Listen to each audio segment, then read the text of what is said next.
Yo, what is up, friends, foes, and members of the Omni Council? My name is Daimien Kamiya and I am the Omni King.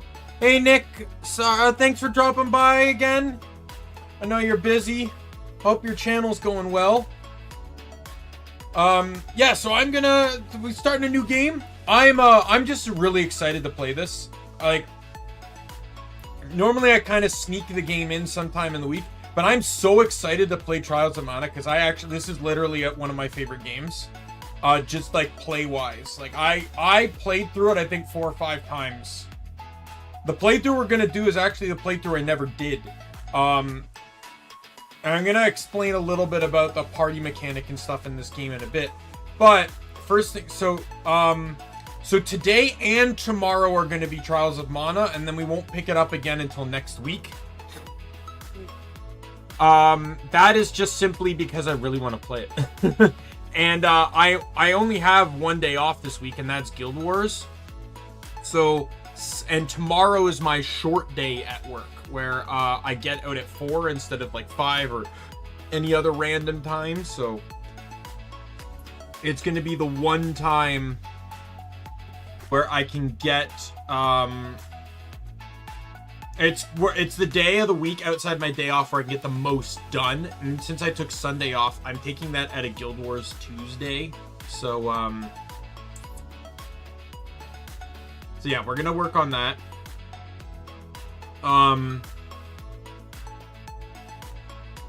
Work on something anyway. Yeah, so Trials of Mana today and tomorrow, probably Borderlands on Wednesday.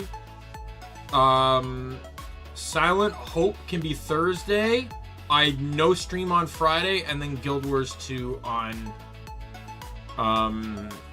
Saturday, and that'll wrap up the week, right? So without further ado, because I really want to get into this, let's go. Two, there we go. All right. So as you can see, these are the 6 characters. Let me back it up here. So these are the 6 characters from left to right. It's Raze, Hawkeye, Angela, Durin, Charlotte, and Kevin. They each have different fighting styles and play styles. You pretty much have the spear user, like this. She's sort of more of a support character.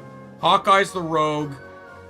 Angela's the mage. Durin's the warrior. Charlotte's like the priest sage, and Kevin's the brawler, like berserker type. If you look at my thumbnail in the bottom left corner, if anyone saw my thumbnail, that is who my team is going to be during that playthrough, and I will change the color of the font based off of who my playthrough's lead is. I'm gonna basically pick it from their hair color. Except for maybe Charlotte. I may take Charlotte's from the hat. We'll see. Just because her hair color is so similar to Kevin's, and I'll just pick a predominant color, really. Like Angela's will probably be purple. Hawkeye's, I don't know what I'm taking from him. Maybe the darker purple. We'll see. Like Angela's will be more of the pinkish purple. We'll see. We'll go along. Ray's will probably be green. Charlotte will probably be blue. Something. We'll figure it out. Yeah. So basically, please don't. Come on. Trials of Mana. Oh, that was Charlotte's voice. So the main character is who's in the middle. The first party member is who's on the left, and the second party member is who's on the right. That's how we're gonna do this. We select new game. Lighting is fine. We're just gonna we're gonna play all 6 of them on normal.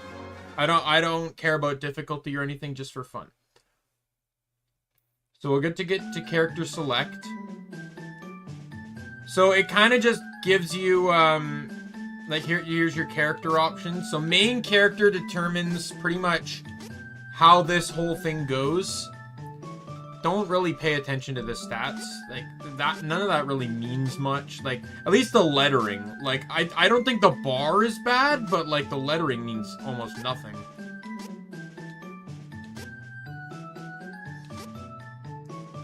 But we're gonna play Kevin. So Kevin is heir to the throne of Ferolia.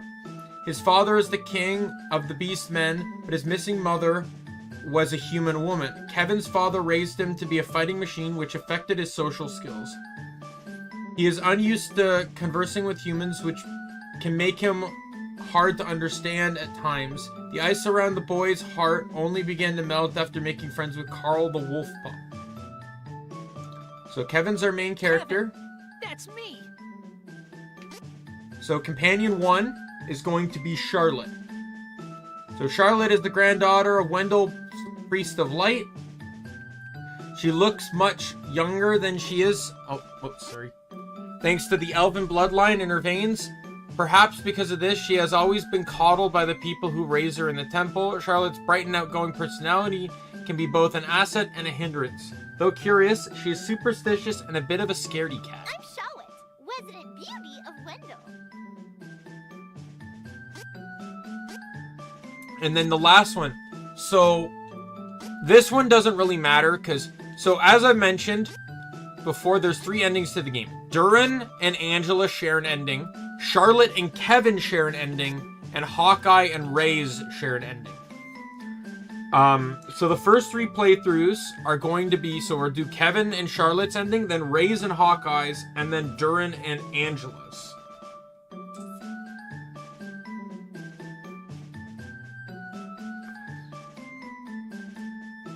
Right? So in this playthrough, so the third character doesn't really matter, but so I am picking Angela, and there's a reason why. And I'll explain when that reason becomes a bit relevant. Princess of Altena. I didn't read her description. No. Sorry, I wanted to read her description. Kevin, that's me. I'm Charlotte, resident beauty of Wendell. Angela is the only daughter of the true queen of Altena, the snow-covered kingdom of magicians. Oh, come on. Because Angela's mother hardly spent any time with her as a child, the princess was prone to act out to get attention, wearing gaudy clothes and playing pranks on people in the castle. Despite this, her love for her mother runs deep. Angela never got the hang of casting magic spells, a problem that plagues her to this day. I'm Angela, princess of Altena. So the way it's going to introduce the characters, so Kevin obviously will learn his backstory, will experience it, and then Charlotte will join first and Angela will join shortly after. However, if I recall correctly, so we'll experience Kevin's backstory, the other 2 are just going to be synapsed. We're just going to get a small, like, they're going to tell us like a small snippet of what happened, kind of a montage, short. So to see their backstory, though, we actually have to play them, which is what we'll do eventually. In my first ever playthrough, I believe I was Kevin, Angela, and Ray's was the party members I picked. So we're going to proceed with this party.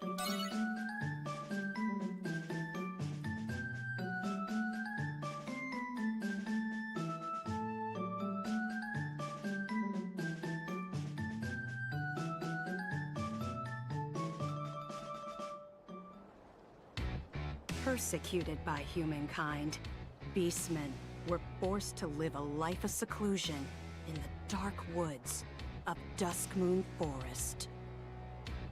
Only one managed to stand up against the oppression.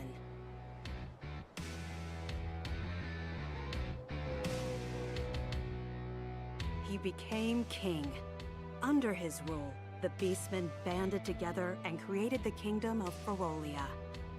There, he and his kin waited for a chance to get revenge on the humans who drove them into hiding.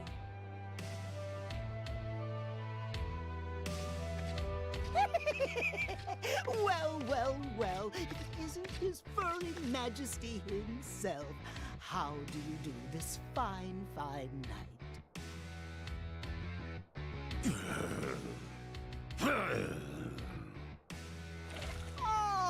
Finally! The time is upon us, sire. With the coming shift in the world's mana power, now's the perfect opportunity. For what? For us! All to get back at those nasty humans! Do I know you? Oh, how silly of me! They call me Gormond, Death Devourer. Our goals are the same, for I hate humankind as much as you do. May I offer you some unsolicited help?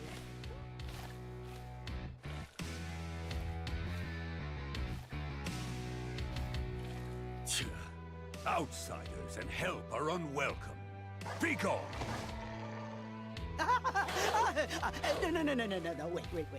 I'll leave, but if you change your mind, my dark spells are always at your service.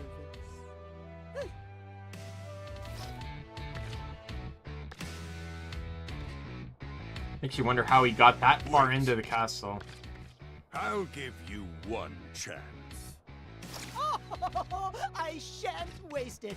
Now then, tell me what you would have me do, and consider it done, Your Majesty.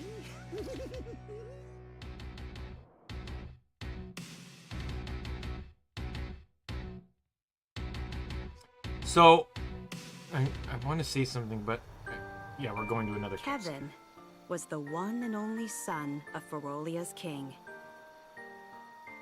The young boy's human mother had long since abandoned her half-blood child, leaving him to be raised in the forest by the Beastmen. Due to his Spartan upbringing, Kevin never connected with others. He was raised as his father's successor and trained to fight from infancy, leaving little time for friendships. One night, the young prince came across a slain mother wolf and her living pup, Carl. Finding a true friend in the affectionate wolf, the boy's frozen heart began to thaw.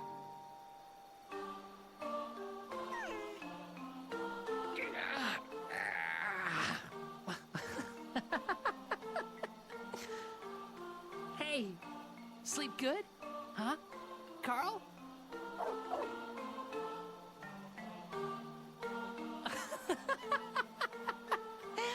What was that yip, Carl?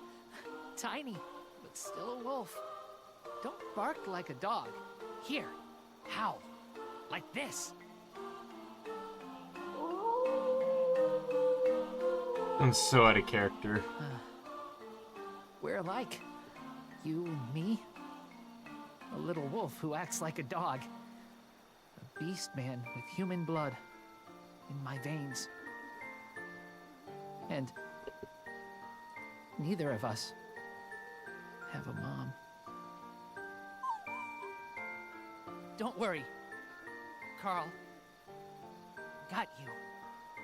And I'll protect you, since your mom can't now.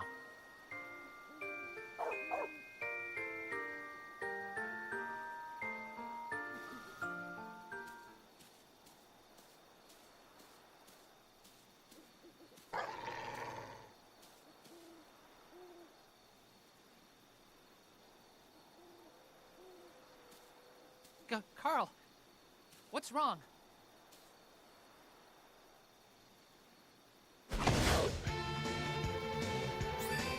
Tutorial! No, Carl! Can't fight you! Won't fight you!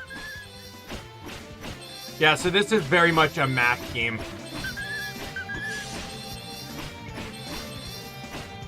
There's dodge. There's claw power attack.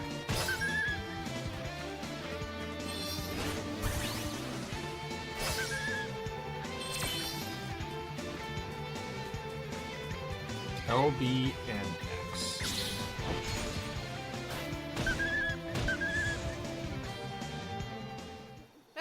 Stop! What are you doing? Carl!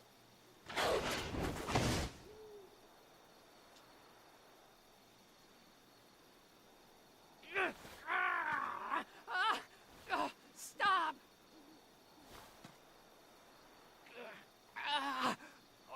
Body's moving on its own. Yeah, so at nighttime, Kevin takes his wolf form. It increases his damage.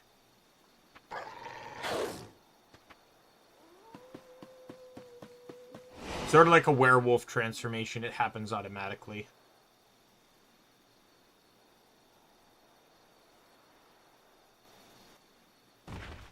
So basically, Kevin's a character that's actually stronger based on the time of day. But that kind of happens with a lot of characters. There's a day mechanic in this game. Each day powers up a certain type of spell. No! No! Carl! Carl! How did this happen?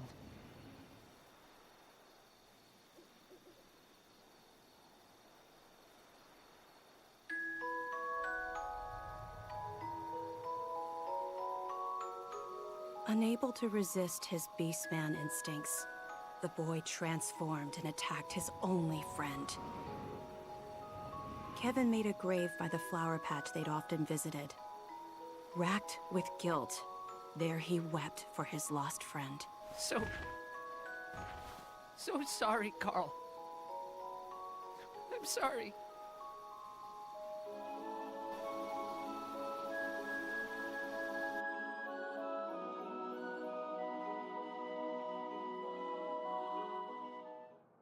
Afterwards, Kevin didn't know how long he wandered the forest. Eventually, however, he made it back to the palace. But nothing was the same. Carl couldn't protect my friend. I couldn't stop myself.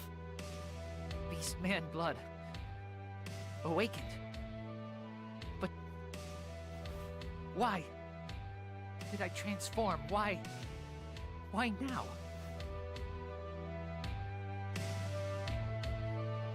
King might know something.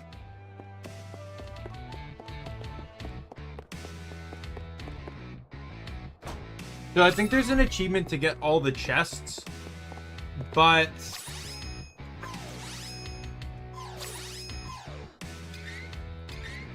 yeah, so this game has a much better system here. So like LB is all my skills, our RB is items. Instead of having to keep opening that radial menu. This is a list of items as well, and this is, I think, list of skills. These are just quick selects. Forget what the triggers do. Dash is on stick. I forget what right stick does, but if I press both in, it resets camera.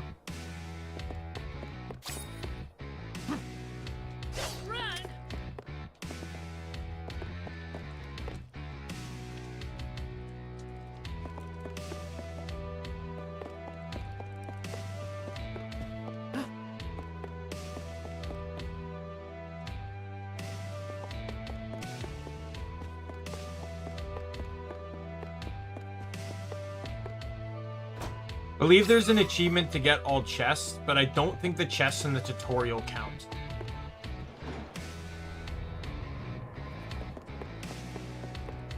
I hate this place. Like, it's already, difficult enough now.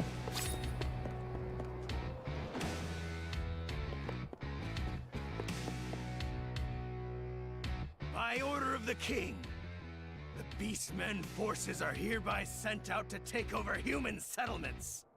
Our first target is the holy city, Wendell. Now's our chance to pay back the humans for what they've done. Once we take their precious holy city, we'll have already dealt a serious blow to those weaklings. They'll be shaking in their boots. So I want to say this. That's what I wanted to say when there wasn't cutscenes. But so I didn't realize this. I actually learned two pieces of information the other day. Information one was that if we're going chronologically, the first Secret of Mana game is actually called the Final Fantasy Adventure. So the first Final Fantasy game actually branches into this. It's actually kind of odd. Second, I learned that I didn't realize this either because I'd never played Secret of Mana, right? I've only ever played Trials of Mana. Just like all of other Square Enix's games, the games are not related. They just share concepts. I thought in all honesty, like with the Mana Blade being an aspect of this game and knowing that it had an aspect in Secret of Mana, I thought it was just going to be tales involving the Mana Blade. But no, it's just basically shared elements. So the Mana Blade actually has, so like there's basically no connection to Trials of Mana versus Secret of Mana any more than there would be between Final Fantasy VII and Final Fantasy VIII. Right? It's like basically just references to the franchise, you know, such as sharing names of things or mechanics or stuff like that. But other than that, nothing, like it's its own plot. It's not related to that game. So I actually didn't even need to play Secret of Mana. Not that I regret it. Like it was a pretty okay game. I liked the story. Listen up, Kevin. We'll be taking Jad, then it's straight to Wendell.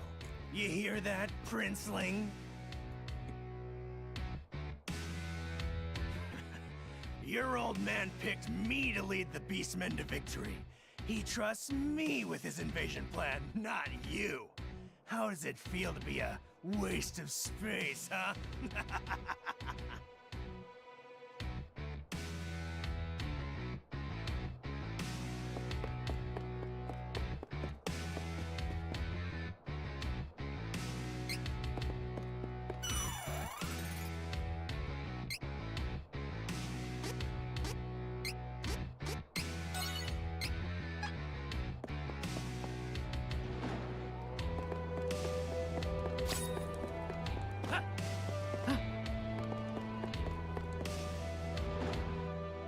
So, for the weird fellow that showed up at the castle, strange, huh?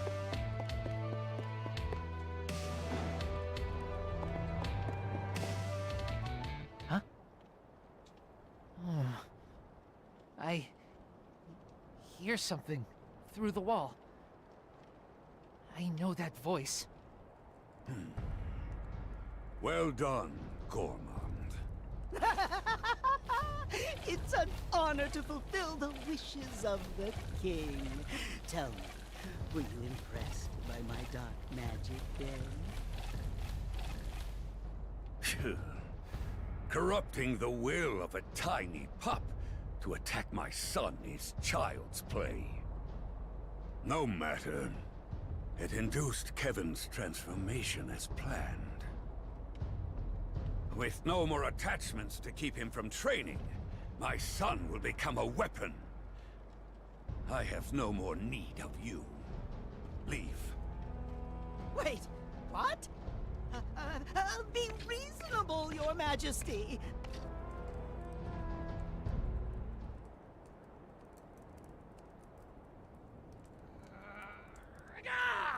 You beast!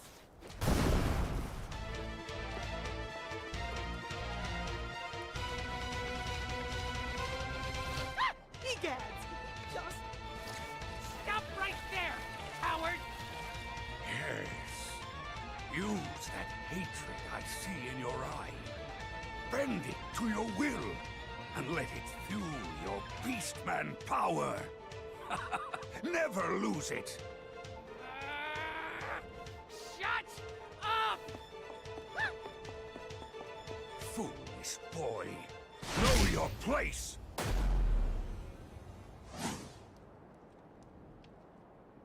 Just got sent flying. You called yourself Death Devourer, did you not? Oh, yes, indeed, Your Majesty. I leave my son to you. Understood, sire.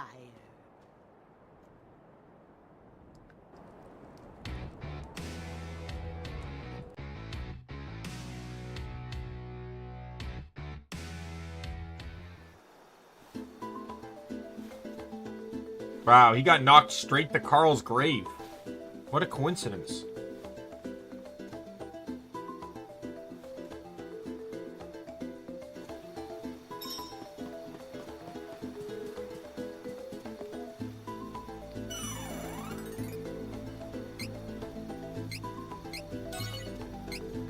I'm really happy. Like, I think you still get the option to save at an inn, but I'm really happy that they removed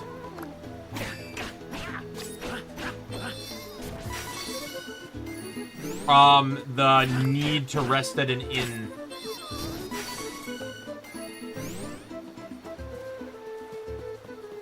To level up.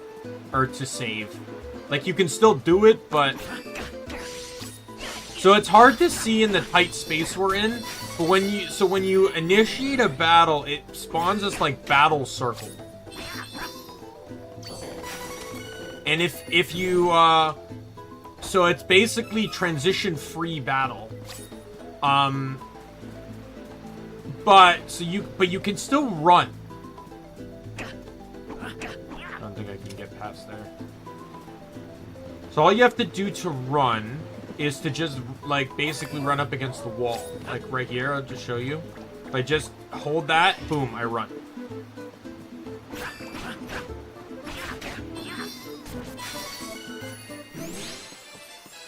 I don't really see a need to run, though, because I really love this game.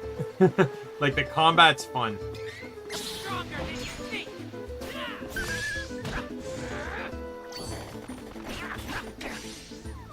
The skills use a decent amount of charge gauge, but, like, it's not, like...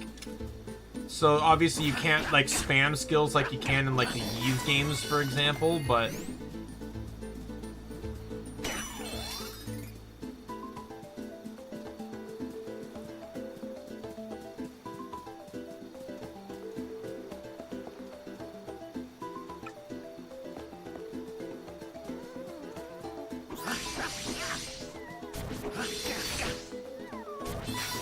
But I really love the combat in this game. It's the same, like, oddly enough, like, as much as I disliked Dragon Quest XI, especially near the end, I loved Dragon Quest IX. Dragon Quest IX was so much fun. And it got to the point where it's like, I liked the combat enough that I didn't mind grinding in that game. Even before I learned about Metal Slimes, because that was my first real Dragon Quest game. So I didn't even know about Metal Slimes. I didn't know that, you know, they were huge. I learned about it later. I had trained several classes to level 20 before A, learning about Metal Slimes, and B, getting party members.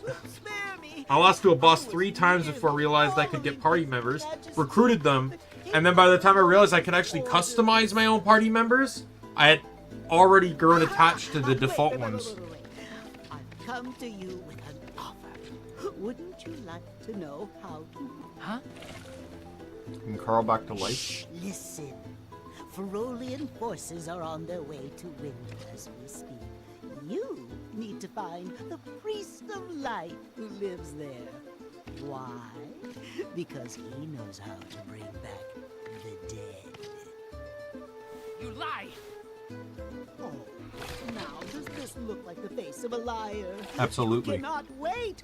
Ludger's guards have already left. If you dally, they may do away with the priest before you arrive.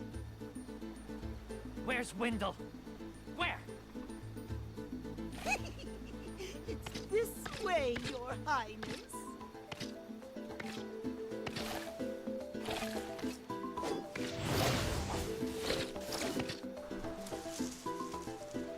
Now, you must make for Mintus. It's just outside the Dusk Moon Forest. And from there, you can cross the sea to the city of Jad. Wendell is quite close to that location. So don't dawdle, or Ludger will have complete control of Wendell before you even arrive. Understand? Try to stay out of his sight. Okay? In fact, I shouldn't be seen here with you either. I'll take my leave. Goodbye and good luck, young prince.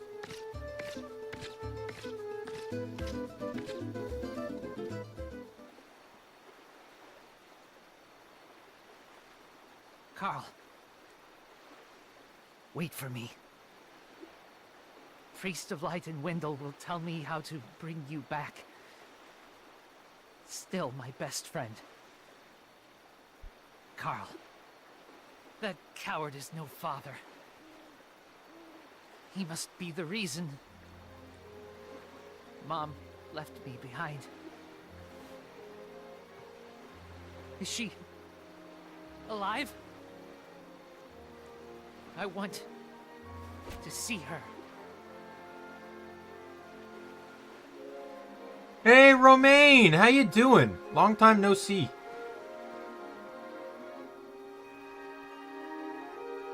Kevin burned with hatred for his father and shame for the feral Burned blood with in his hatred veins for his that father. made him Boy, deliver you the and me, final Kevin, have misguided something in blow common. to his only friend. As the Ferolian troops left the castle, the young prince was hot on their heels.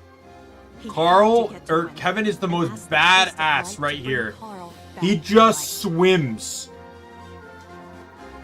Doing okay. I wouldn't say perfect, but I'm doing okay.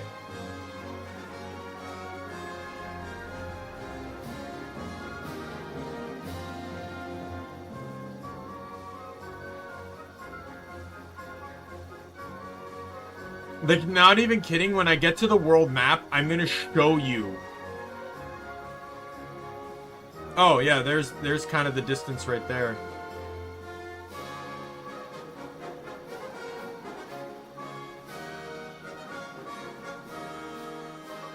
I also don't think the voice acting in this game is that bad either. Like, I like all the characters. All the characters are great. Their voices are great. I don't mind the story either. Just some stories are a bit weaker than others, but I don't really mind it. Like, look at this. These people are on, like, a pirate-sized crew, and he's just swimming. He's swimming through the fucking ocean. I'm happy to see you again, too, man. It's been, like, forever. You must have gotten busy.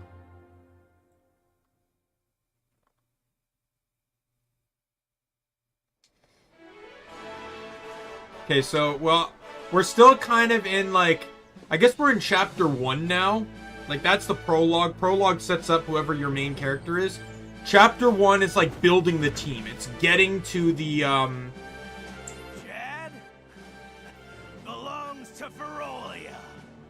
It's Don't getting resist, to the and Priestess of we may Light. spare you. Ferolian forces have taken the town and closed the docks. Now my ship's stuck in the harbor until who knows when. Too many guards. Can't let beastmen find me, but I have to go to Wendell. So, Carl. the first thing you'll be able to do is just kind of travel around. There's not much you can do right now. Like, I don't think the shops are open. Oh, yeah, that's right. You can grow seeds. If you have a seed, try and plant it in the inn's magic pot located near the front desk. You can grow items and equipment from various types of seeds. The pot will level up the more seeds you plant. The higher your magic pot level, the better your chance of getting good items from item seeds. Enemies will drop seeds more often, too. So I don't have anything for that. So first you'll see party member number 1. Well, not even party member, just playable character number 1.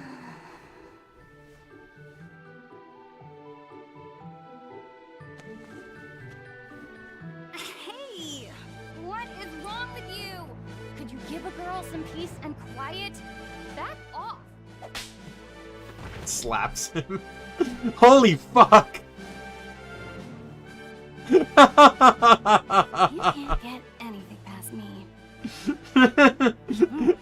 Kevin just walking here, sees a girl get up, and then just smacks him for no reason. Yeah, thanks for dropping by, Romaine. I'm glad to see you again. Glad to hear you're doing well.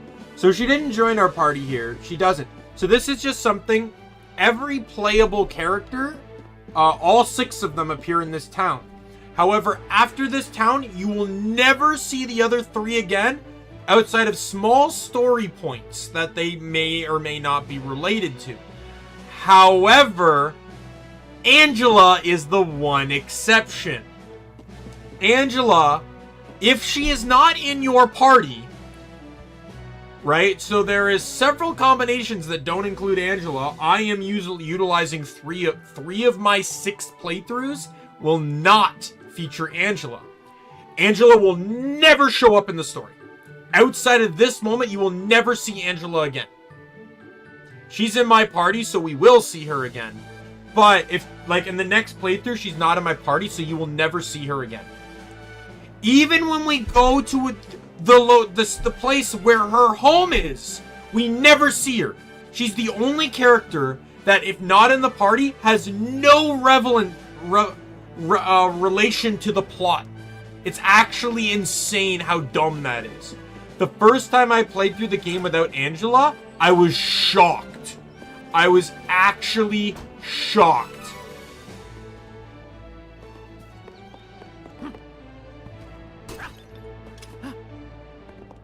That Angela had nothing to do with the plot. So all the characters are in buildings, I should say. So this is the weapon shop. I think Durin's in here.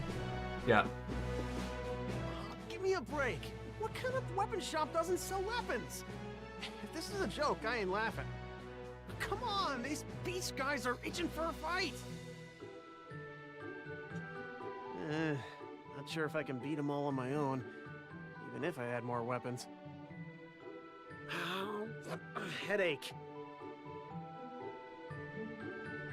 So all the merchants still dance in this game, but they don't dance like they're not Secret of Mana dancing.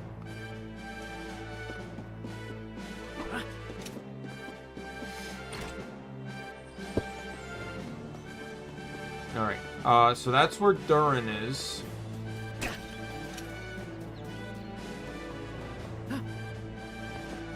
I believe Kevin is normally in the item shop. But since I'm playing as Kevin, we're obviously not going to see him. Yeah, sorry, I'm just looking around.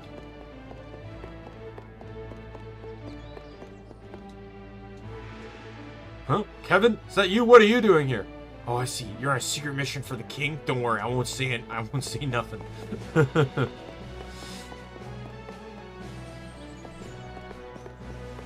So the armor shop right here.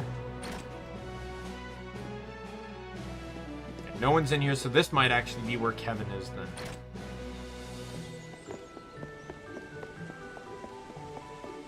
Not going in the magic shop. That's where the plot wants to take me. I want to actually...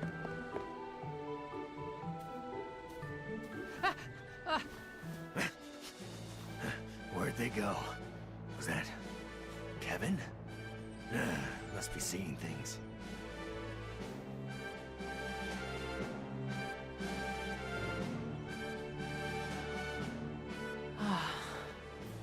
Close one. That's not actually plot relevant. That's just what happens if you get too close to him. Item shop. Who's in here? No one. So Kevin might actually be here then. Where is... I forget where Hawkeye... There's 3 more characters to find. I don't actually remember if Charlotte's in this town or not.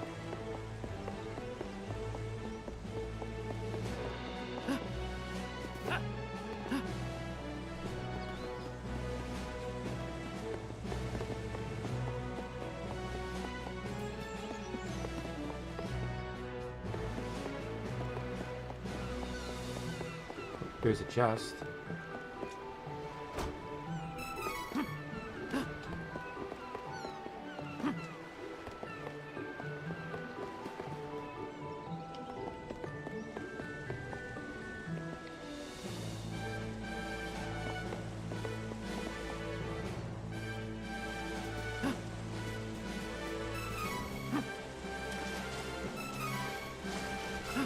Get a little bit of money. What's... Oh, that's just a chest. I know, at least I'm pretty sure almost all the party members are in this town.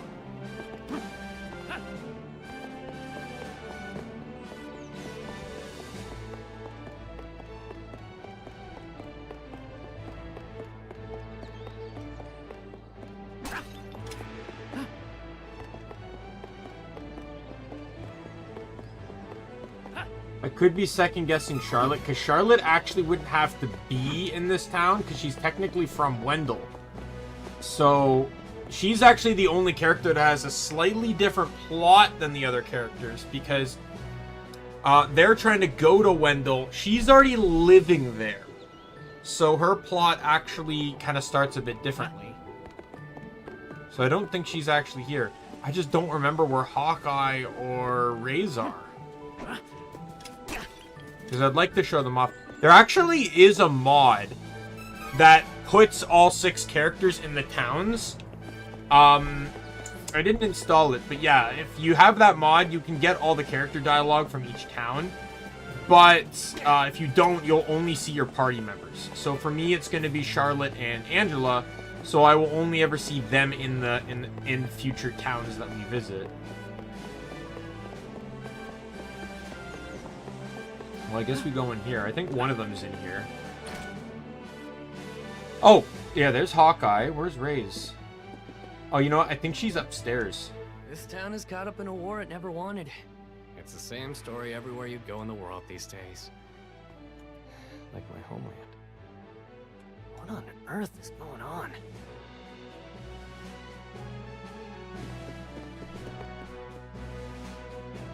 Here she is. Pardon me. My younger brother is missing, and I must find him as soon as possible. Have you perchance seen a little lost boy around here? No, I haven't. Sorry. I see. Thank you anyway.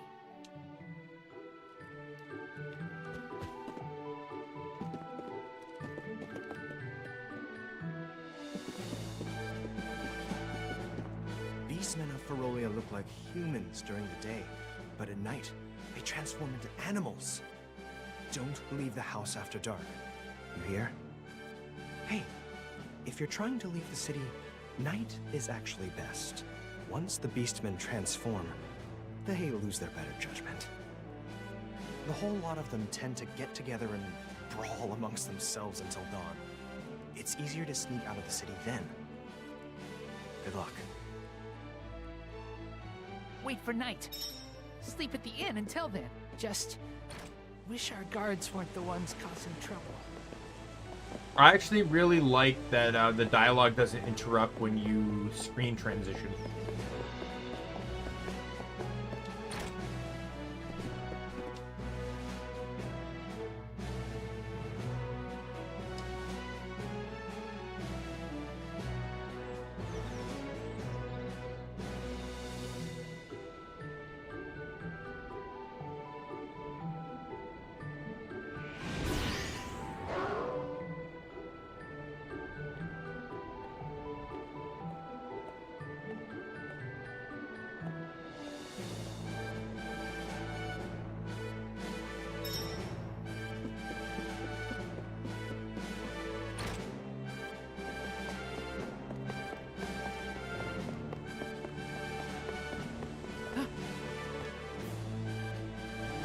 That's your chance. Get out of here. All right, let's go.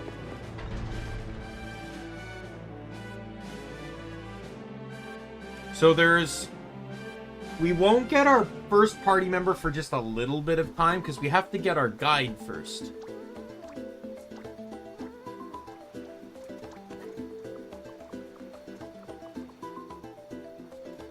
I only remember the beginning of the game really well. Not gonna lie. Just because I played it a lot.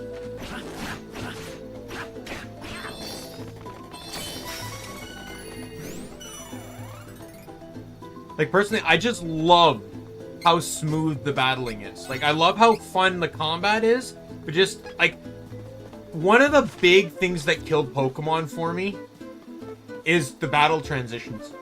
Just how slow it can take from getting in the fight to, like, you know, triggering the fight, it transitions into the fight. Like, I can kill the Pokemon faster than it takes to actually instigate and end the fight.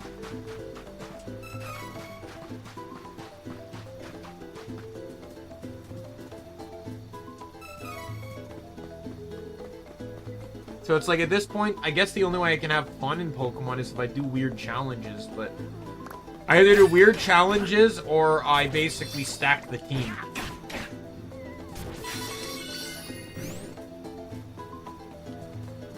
If I ever get a Pokemon game, though, like, I really want to get Scarlet and Violet because there's a Pokemon I really want to use.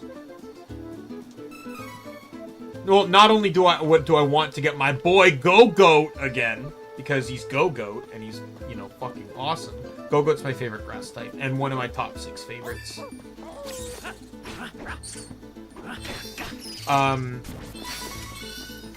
Like, if I had a main team of Pokemon, Go-Goat would be on it.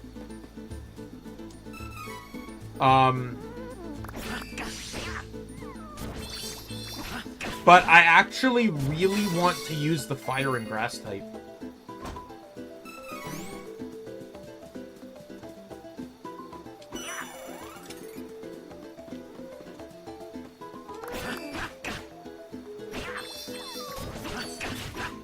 I forget his name, but I really want to use that Pokemon. Not only does he look cool, but I just like the idea of the fire grass type combo. With that combination, we now have a Pokemon combination of all the starter types. You know, with like Ludicolo being Lotad and Ludicolo's forms being the introduction to grass water. Volcarona introduced water fire, which I don't think has been done since, so it's still only on a mythical, but...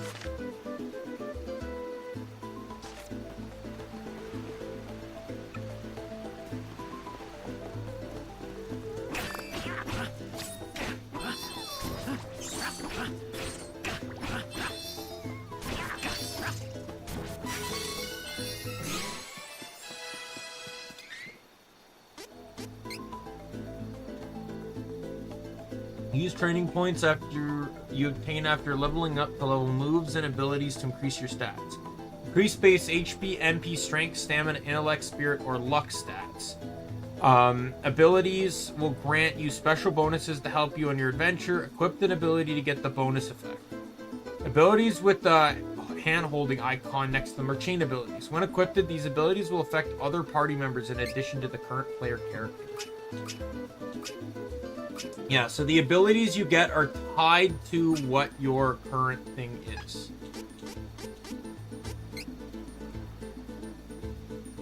Yeah, so I have high... So I am like... if we're looking at the bottoms, this guy's all strength and luck.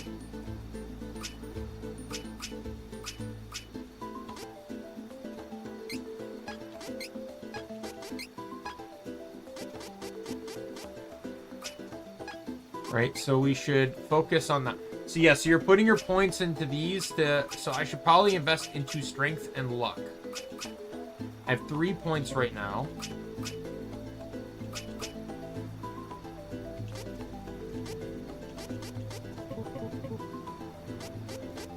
I don't remember what... Like, is there a way to... There we go.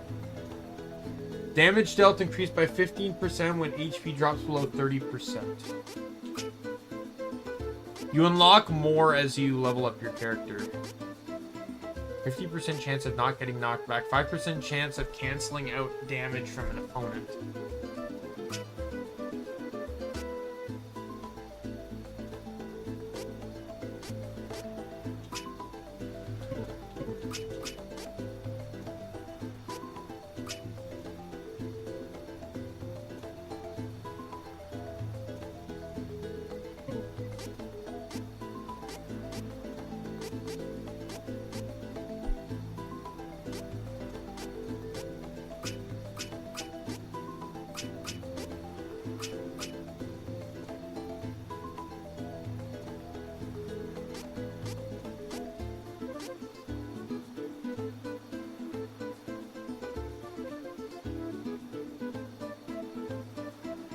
It's been a while since I've looked this up, but...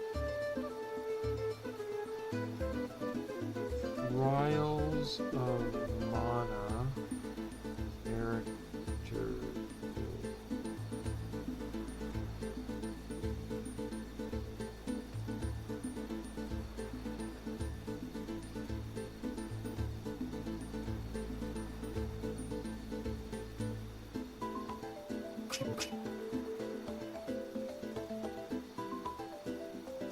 tells me nothing.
Let's see.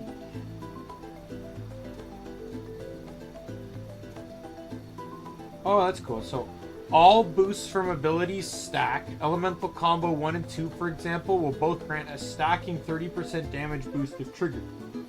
Buffs and debuffs from spells do not stack and will overwrite an identical spell effect if even if the new spell is weaker. So using a BI to drop enemy defense 20% would overwrite a super stat down defenseless special effect. All buffs and debuffs last 60 seconds or until death or dispelled. Starlancer buffs and Fenrir Knight debuffs never time out, but can be removed by other means. All buffs and debuffs are 20% unless otherwise stated. This includes damage boosts from elemental weaknesses and critical hits. So strengthening increases attack 20%, while a crit increases total damage 20%, and defenseless reduces defense 20%. Strength boosts attack, which governs melee damage. Stab boosts death, which reduces damage from all non-magical attacks to include projectiles and raise HP. Int boosts magic attack, which governs magic attack damage. SBI raises MP, improving healing, light spell power, and raises magic defense, lowering special damage. Luck affects critical hit rate, projectile, and trap damage, and the proc of status effects such as petrification from the Stone Cold spell.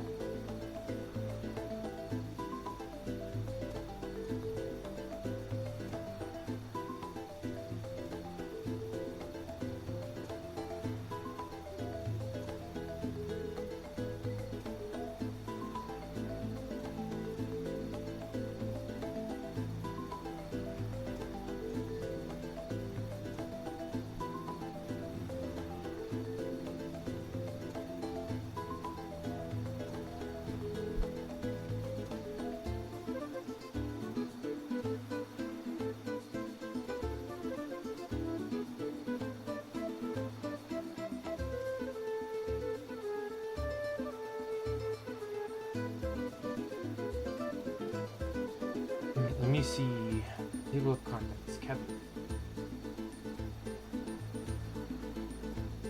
He is the highest achievable strength in the game and is further augmented by 20% damage boost while fighting in beast form at night. His defensive stats are fairly poor, but he will drop bosses faster than you would believe in the right setup. When speedrunners play this game, they control Kevin. His class 2 options are Monk, which gets healing light, and Brawler, which just hits really hard. So you have Divine. So yeah, so you basically pick. Hey, Fagia, how are you? Pick. So your options at first class are light or dark, and then your next class is light or light dark or dark light and dark. I'll probably go dark on this playthrough because it's literally like the strongest. I'll probably do dark and then light and then one of the other two. The fourth job merges the dark or the light ones together in the end. I just don't know. Maybe I'll flip a coin when it comes to that one, but that'll be whatever the third time the character is seen in the playthrough. So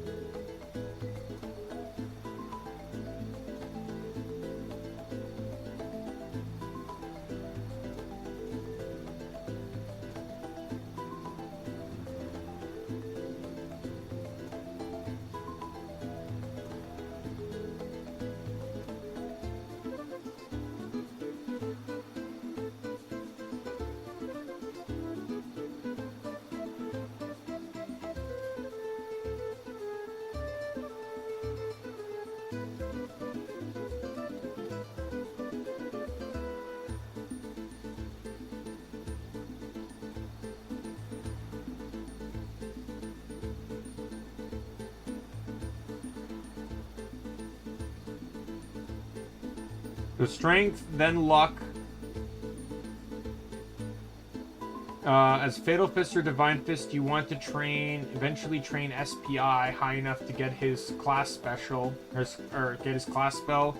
Ignore, stat, and int. Okay, so we'll start with strength. Not this, like, the guide specifically says it doesn't matter how you build, you'll still, like, the game's super easy. He was saying that, I'm playing on normal, and he was saying that even on a hard, the game's a joke. So they actually added in 2 more difficulties. Expert, which is just a harder version of hard. And No Future, which is literally basically Dark Souls. Like, you have to learn attack patterns and stuff to be able to survive the fights. Alright, so I got +5 strength. I know you don't end up getting to max everything, if I recall correctly, but you get pretty damn close if I... No, actually, I think you do get to max everything by the end.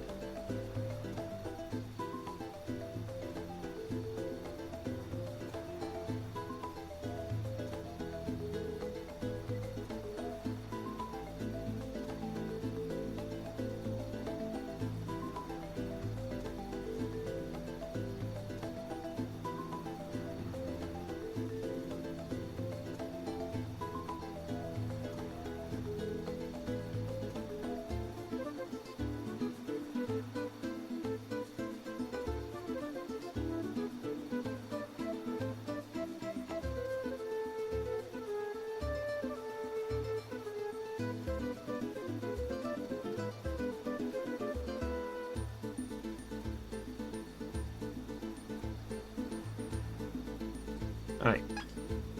We'll worry about the others when they join the party.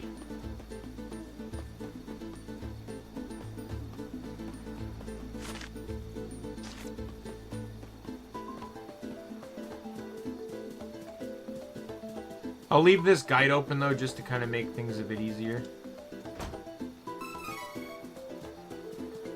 Not to say it's like I said, I don't need the guide. The guy literally said I could do fuck all and I'd still be able to smash this game quite easily. Like, he's like, you literally do not need to be optimal in this game. Which is, I think, one of the reasons why I also enjoy it. Like, you don't need to... I love games that don't require being optimal. Like, that's one of the reasons why raids failed in Guild Wars 2. Like, if you actually, like, follow the history of, like, raids and stuff in Guild Wars 2, like, they implemented raids, they failed. They implemented, they replaced them with strikes, and they're kind of sort of still doing them, but... And then fractals are the thing. Like, they gave up on dungeons right after the main game, but... The thing is, the reason they gave up on... well, I think one of the reasons they gave up on raids is because the effect it had on the fucking game. People started min-maxing too much. It had I feel like it had a toxic effect on people joining raids. And in my opinion, in a game that gave you a lot of customization over how you wanted to play, it forced people into single lanes. And that effect still lingers in the game to this day. Not that it wasn't in there before, but raids, like, exemplified it. Like, you have to run, like, one of these 2 builds if you want to join our raid group. Right? Like, you can't play your character. You have to play this character. Because you're not playing by yourself anymore. You're playing as a party support. Like, you have a team that you all have to focus on. We'll be coming back to this thing.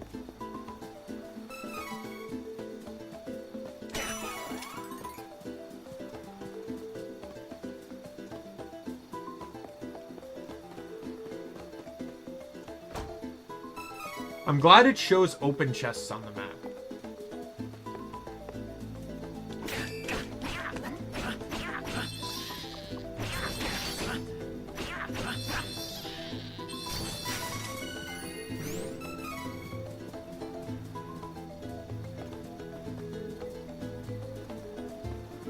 I went this way because I know this is not the path I need to take. I saw it. A strange light was floating over the lake. Maybe it'll appear tonight, too.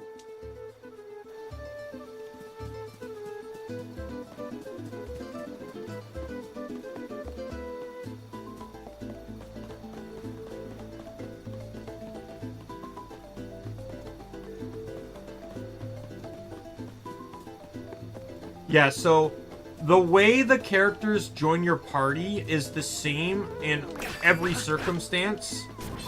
So in these 6 playthroughs, you will see each character in each position. So you'll see them as the main character, you'll see them as the first party member, and you'll see them as the second. Because they do have different dialogue lines, obviously, based on when they join.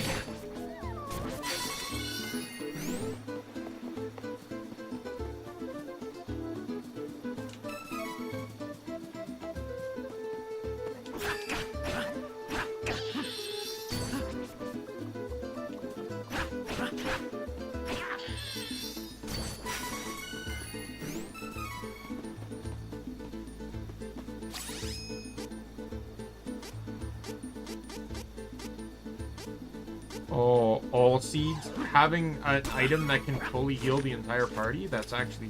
Or not fully heal, but heal the entire party. So roadblock number 1. An invisible force blocking the way. Can't get through. What is this? Better find another way in.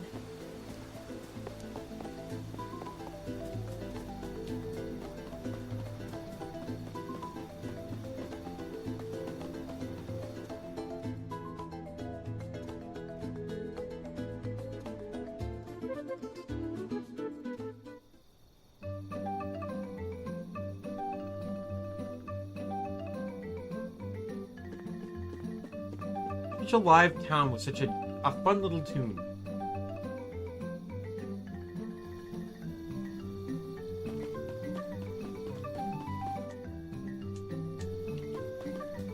I always love towns that have that one, like, person at the entrance that are just like, oh yeah, this is our town.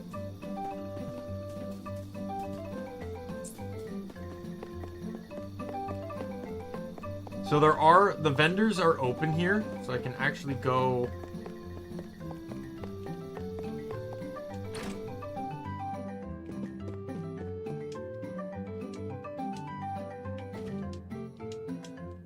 At least I thought they were open. Is it just... No, I think it might just be the weapon shop that's open.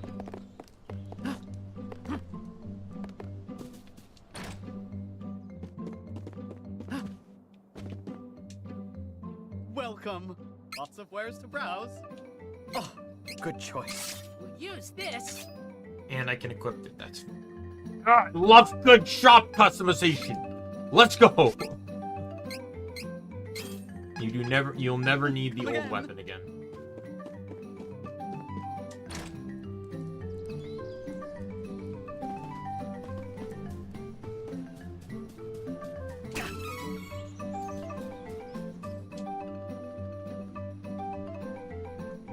I'm stuck here because of the barrier. I'll never get home to Wendell.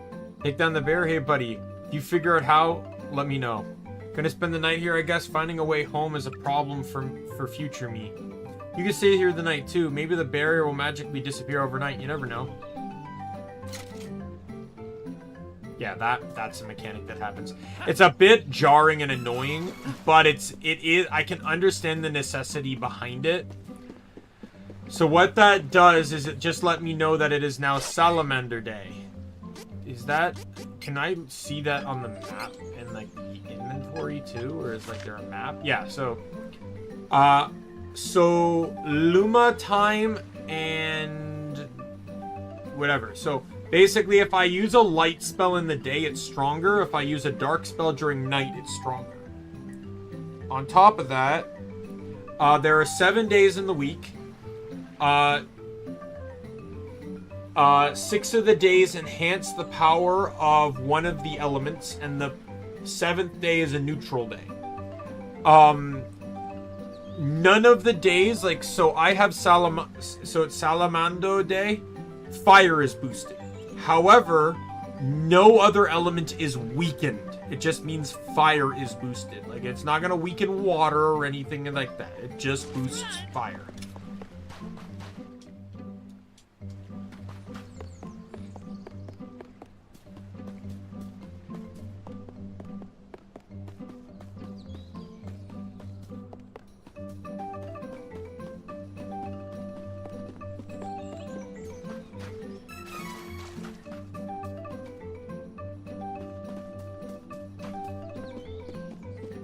Yeah, there's no treasure chests here.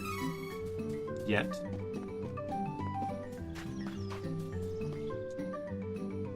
Used to be able to go through Cascade Cavern to the east to get to the other side of the lake. Unfortunately, Wendell's closed it off to keep their city safe.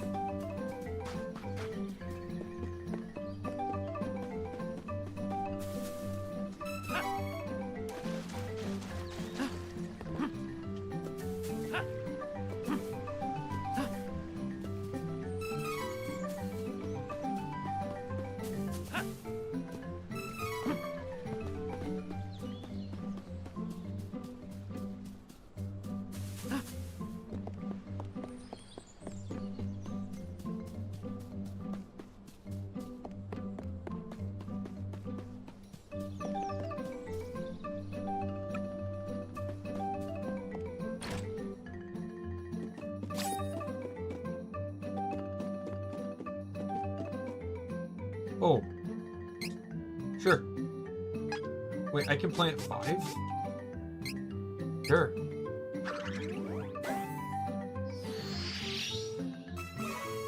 Oh! I didn't realize that's how it worked. I thought it was actually going to be like a growing system. I completely forgot about this. So I lost the item seed, which healed my entire team for 50 MP. I did get a few items out of it. Dark magic, damage to area. Heal. Would damage to enemy and absorb MP. I never use these things, by the way. I'll never use them. I'll probably end up selling them. Welcome.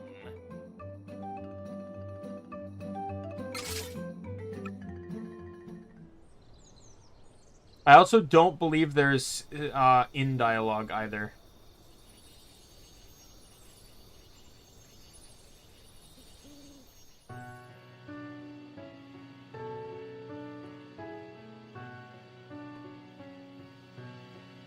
Like if your party rests at the inn, they don't converse like they did in Secret of Mana.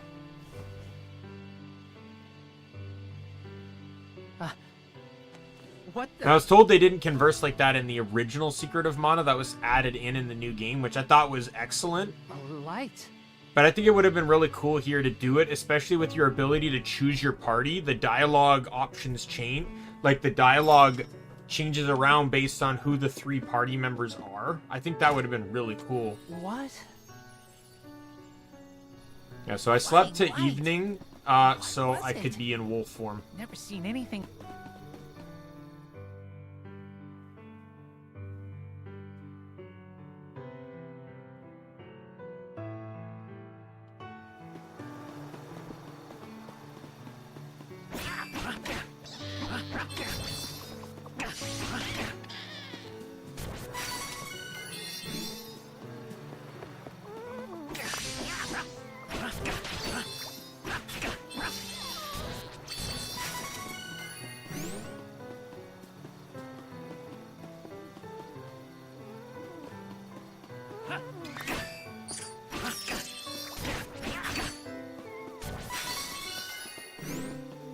Oh, next fight's gonna level me. Rabbite! Phenomenal fist!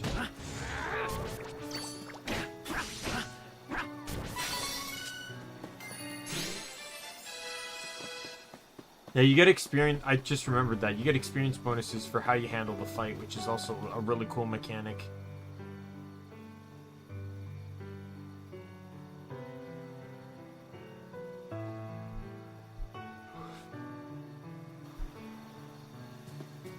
So the plot is more or less identical up until like the final dungeon. You alive?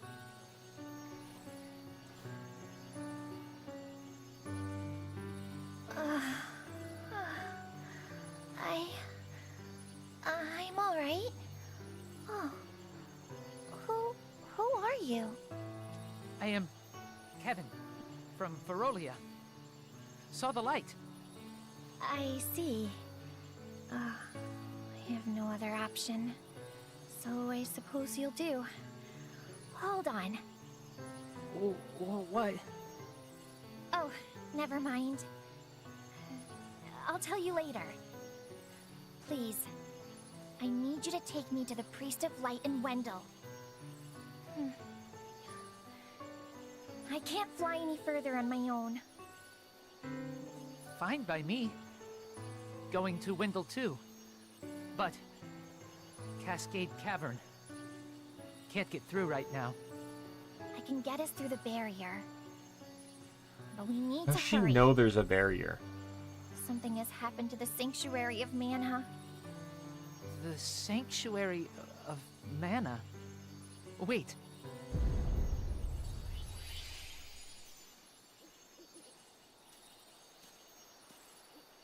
Ah! What happened? Was it Astoria? Gotta go back. Oh, we need to get going. Let me rest inside you for a bit. You won't see me, but don't worry, I'm still here. Oh! Wait! What? Don't delay. We must see to Astoria. Ah! She's in my head? Ah! Hurry!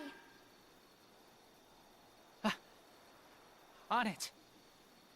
The one thing I find really sad about this game, though, is like there's 6 characters that are relevant to the plot, but only 3 of them would ever be friends. Priest of Light can save Carl. Bring him back. Oh, I see you haven't had an easy time yourself.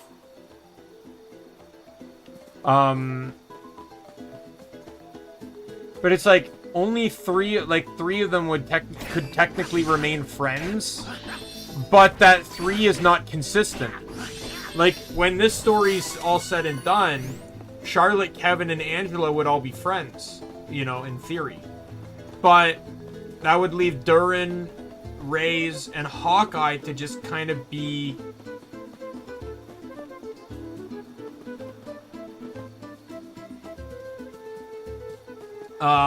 like left in the dark kind of thing.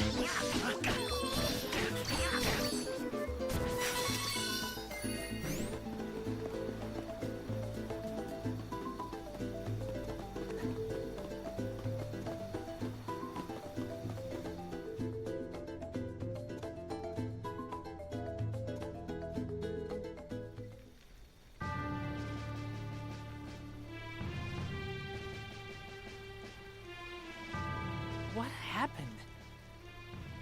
Where are the humans? This looks like the work of beastmen. Cowards! There is no time to waste. We have to get to the Priest of Light as soon as possible. Wendell is in danger.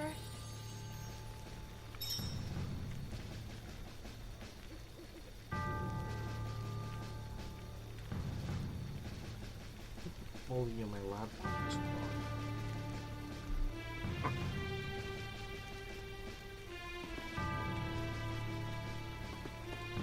Alright, so, I knew this was going to happen, obviously. That's why I said there's no chests here yet. I think chests have spawned now.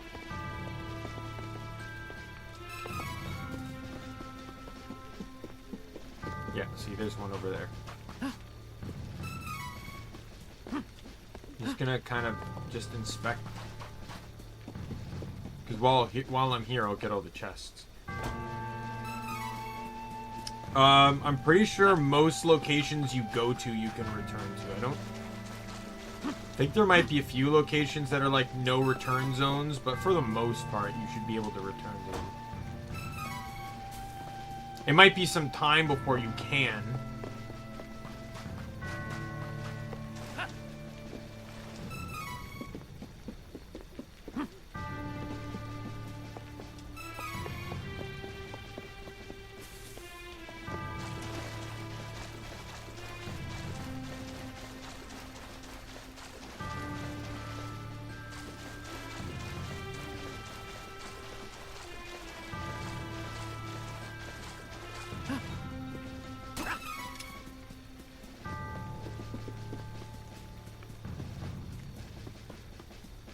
the map say how many chests? I feel like in the future there's a method that tells you how many chests are where. Like you unlock that feature, but...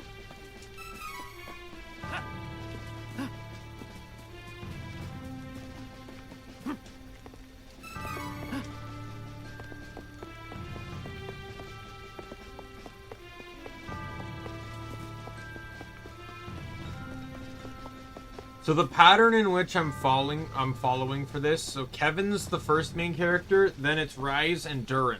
And then I kind of repeat the same story, so this way it's spaced out a bit. So Charlotte will be then, it'll be then Charlotte, Hawkeye, Angela.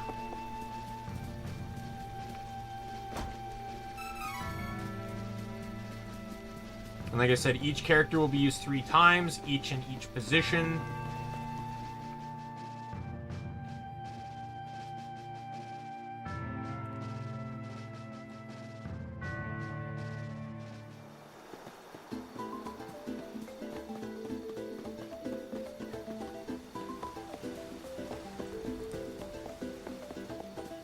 So this is where things actually get a bit unique here. So impatient. Give me a moment. I'll get rid of the barrier.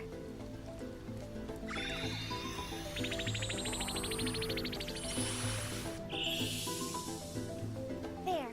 You should be fine now.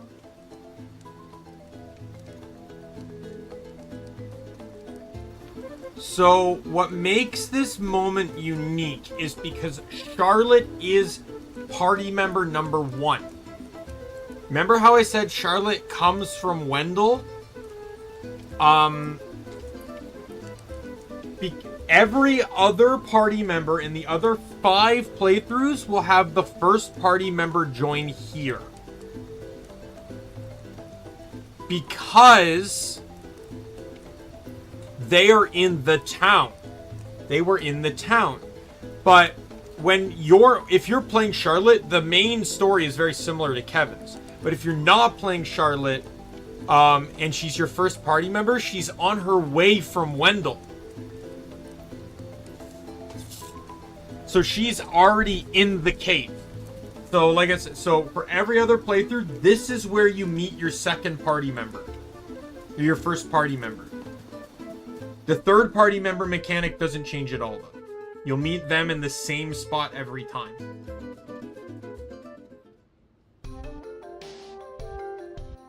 So my first playthrough, the first playthrough I ever did, this is where I met, I believe it was Angela.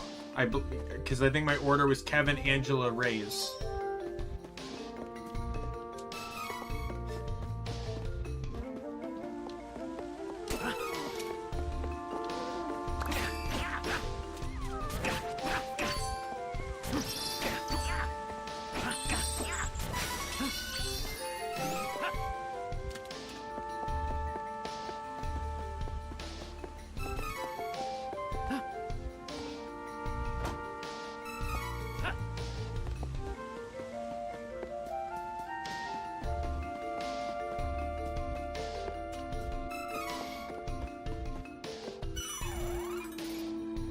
Yeah. So this is the only situation in which the party member mechanic changes.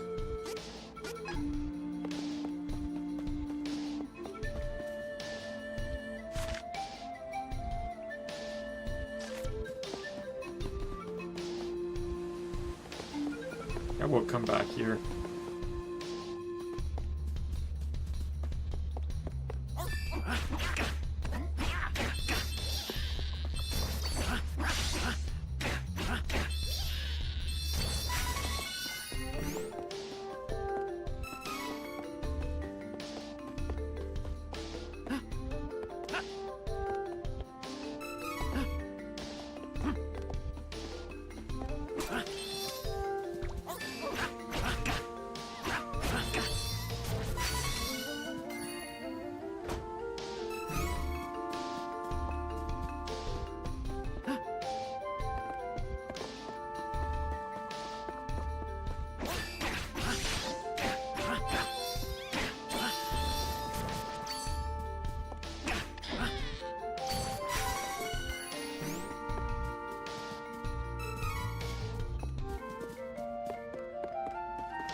Stay down.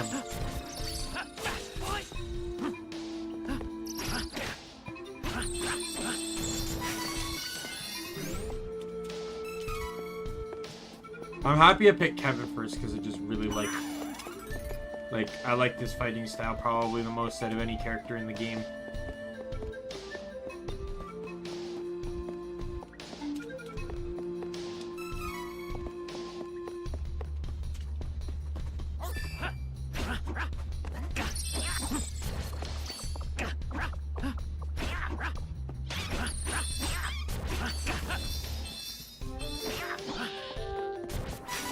What I think I'll do is I'll make everyone's first appearance be dark. Like they'll all go dark no matter what. Team comp be damned. And then their second appearance will all be light. And then third appearance will be whichever light or light dark or dark light, something.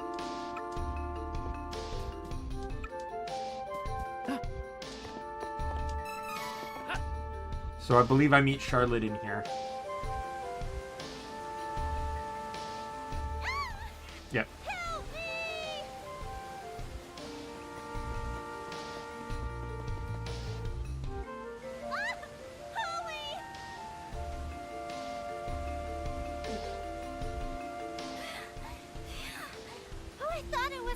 So all the characters are about the same age. Just Charlotte looks younger because she ages slower. I'm a famous beauty from Wendell. Danger is here. Go home. Okay? But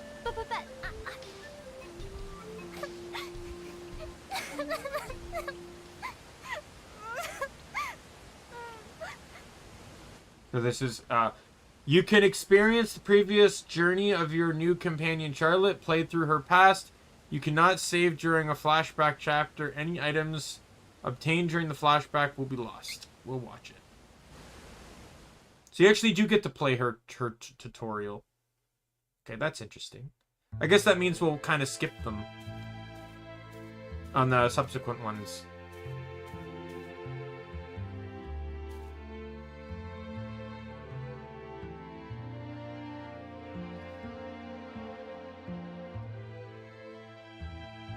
So those are her parents, I believe. Her mother's an elf and her father's a human.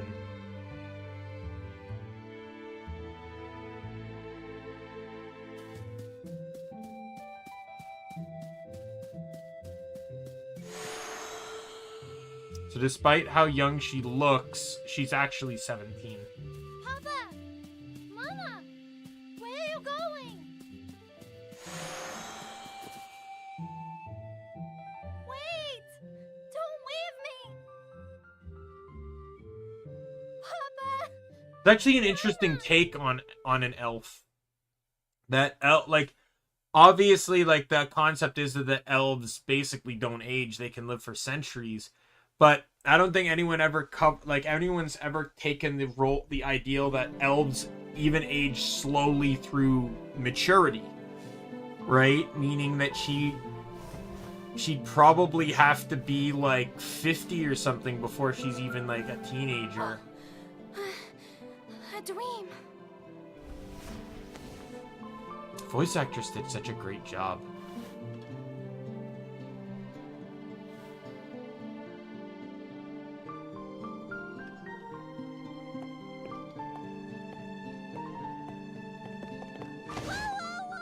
Charlotte, are you okay? You sure? You ran up so quickly, I was afraid I'd hurt you. Looks like you're okay, though.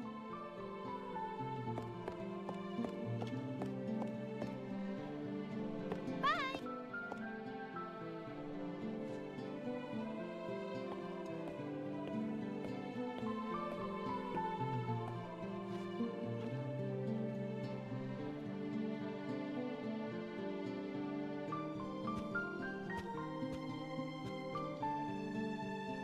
Your Eminence, may I have a word about Charlotte?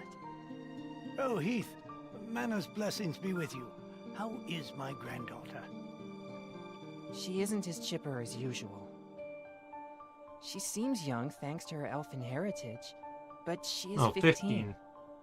She may have sensed the shift in mana power. I see. Look here, Heath. The mana statue has begun to cry, and you saw the light above the lake last night. Yes, sir. It was bright as day in the middle of the night. Do you know the source? I do not. But I believe it has to do with a change in the mana power of the world. The light seemed to land in Astoria across the lake. Would you be willing to look into it, Heath? Of course, Your Eminence. I believe there is trouble in Jad as well. We should erect a barrier in Cascade Cavern to protect Wendell from any interlopers with bad intent. It would be the safest plan.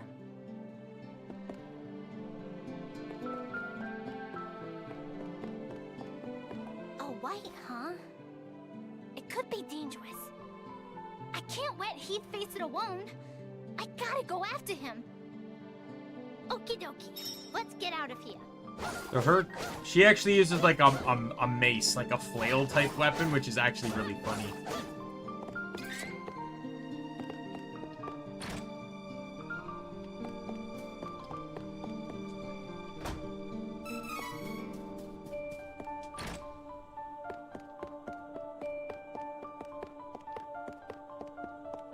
So yeah, so we're just gonna kind of blitz through this a little bit. I'm just doing this just so we get context on the party members.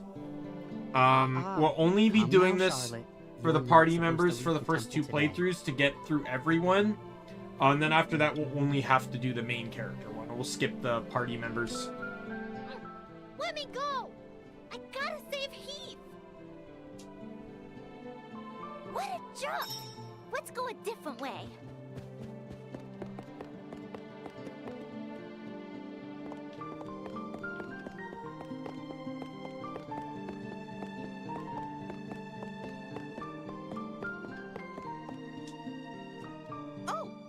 Charlotte? Mick, I know you aren't some dumb little kid anymore. Come on, help me get to Astoria. What? You want to go to Astoria? But there are monsters in Cascade Cavern, and all around the lake. Plus, you don't know magic like the grown-ups. Hey, listen up, Tiny. I may be as small as you are, but I happen to be 15 years old, so I'm basically an adult. My body is just aging slower than most people's do. That's all. Got it? Now tell me how to get to Astoria, or else. Okay, fine. Meet me outside, on the 2nd floor balcony, tonight. I know a secret that might help. Nothing more to do. Let's take a nap.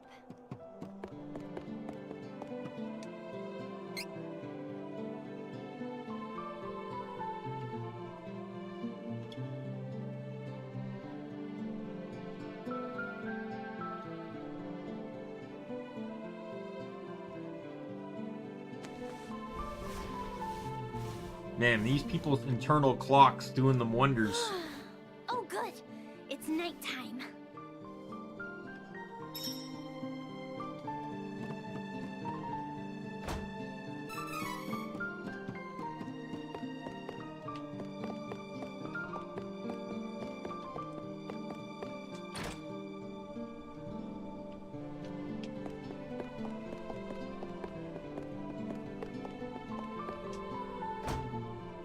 Don't really need the items since, like I said, I won't keep them anyways. I think it's all the same items regardless of who you're playing as, so that's why you don't get to keep them. Back. It was hard for me to sneak this away without anyone noticing what I was doing. This is a spring stepper. It lets you jump really far. Just Oh, we saw those in the last game. Okay? Okay, great. So, how exactly is this supposed to help me? You can jump to Astoria with this without the grown-ups knowing. But you gotta go now. Someone could come by at any second.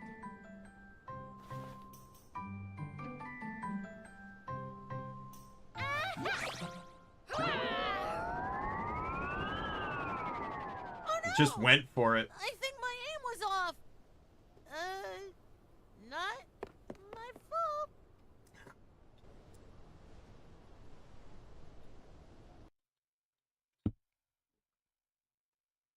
Those things were all over the last game, but I don't think there was ever a name for them.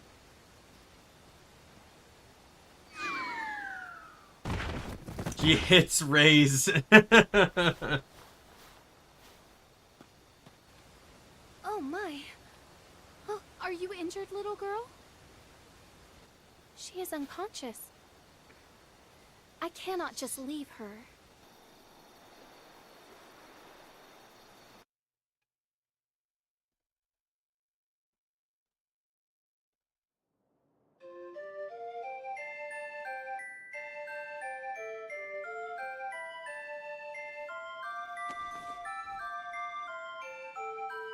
Oh, you have awoken.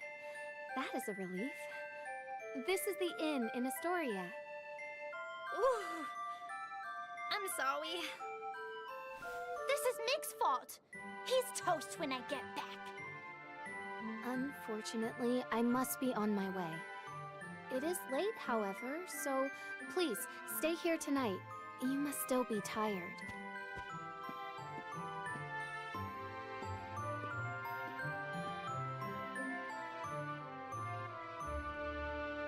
Wow.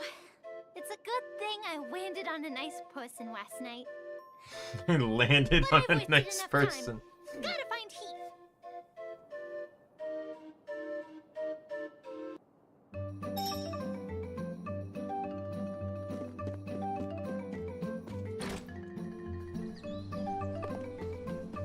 By the way, there's no connection to Ray's and Charlotte.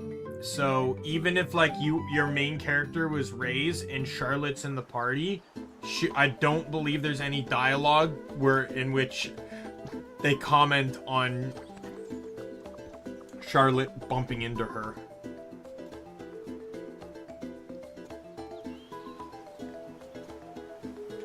Oh, Heath.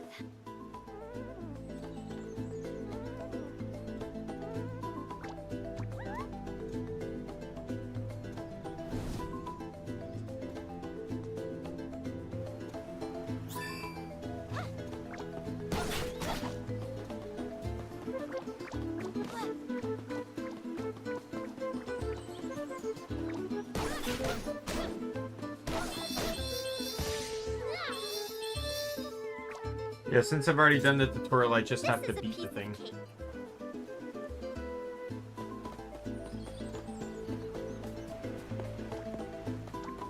Yeah, we're just gonna run past the fights here.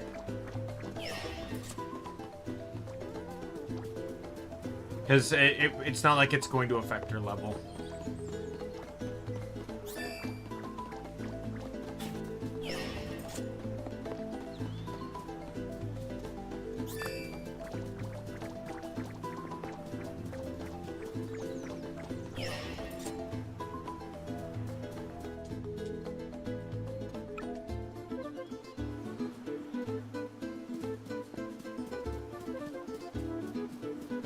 Time to backtrack.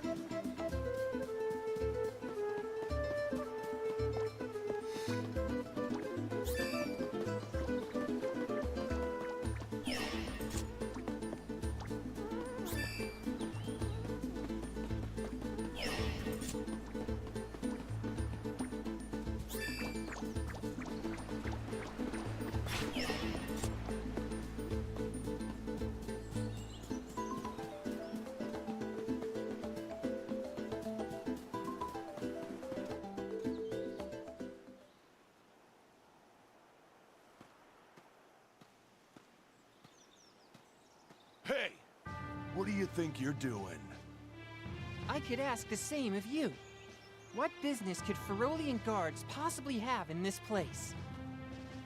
Hey, This human's a priest from Wendell. We can't let him go now that he's seen us. It could jeopardize our Beastman invasion. Invasion? Impossible! Heath!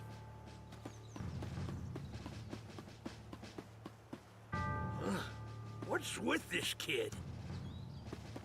What's with you? Ow! Ow! Ow! Let me go, you big old... Charlotte! Leave the child alone!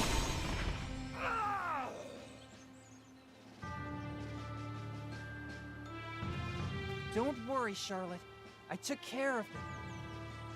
What are you doing here? Oh, Heath. You left, and... Shh, something is coming. Look who it is.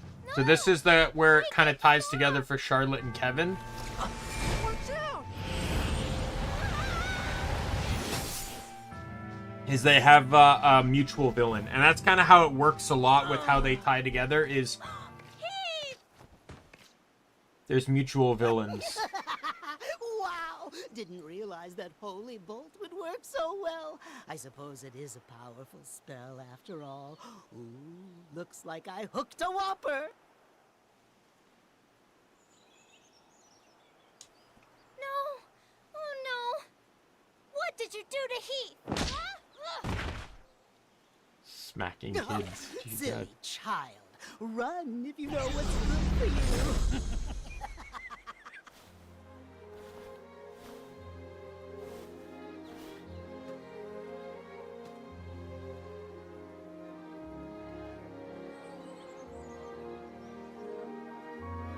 No! Heath! He's gone. The thing that gets me, though, is that you're the reason the barrier went down, so it doesn't really make sense that Charlotte would already be in the cave. Give him back!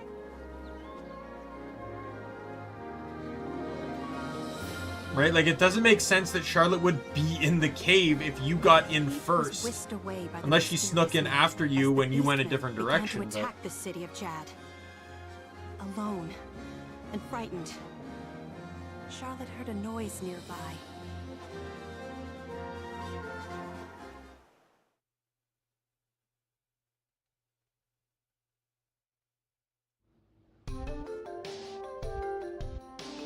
here's how they came to be on this journey.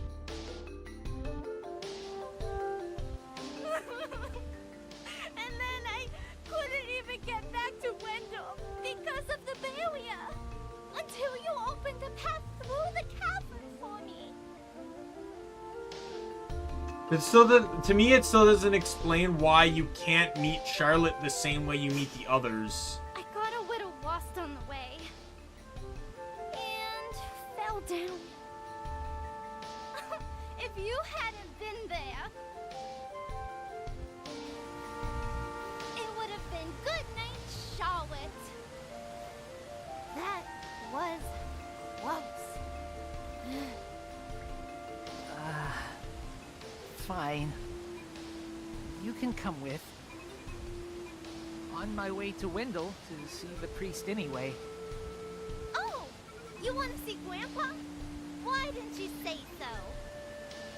You didn't know it, but you helped your chances. I'm actually the granddaughter of the priest of White. Come on, Slowpoke. I'll take you to my grandpa. Now, it's off to Wendell. So Charlotte. Great. Charlotte joined the party. Oh, she's adorable. Wendell is straight ahead. Come on. Alright, so training. So I leveled up here, so I'm going to put that point into strength. Yeah, I get that. Alright, yeah, so we'll learn that. I don't have any other abilities right now, so... Now this one's a chain ability, so it's party based. So that basically means that this damage dealt mechanic applies to the whole party. So Charlotte gets the bonus too.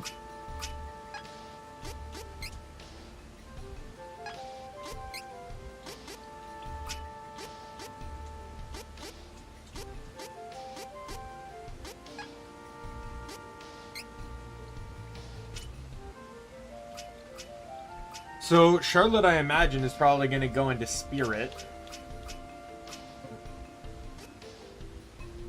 Base defense increased by 10. Base attack decreased by 10. Power attack damage increased by 5%. Okay, what is Charlotte's stats? Charlotte. So we're going to go Warlock.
Yeah, so she basically is a healer, a buffer, a debuffer, and a massive debuff. a massive debuffer, like different types of debuffers. It says High Cleric, which is the healer, is basically not needed at all for normal. But we're still gonna run it later. Right now, we're just gonna run Dark.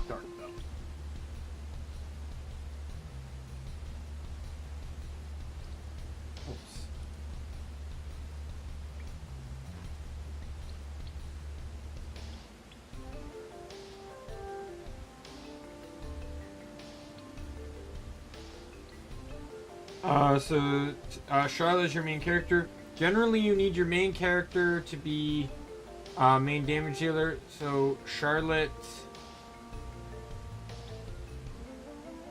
Train Charlotte is a support character. Focus on maxing SPI primarily. So, this one.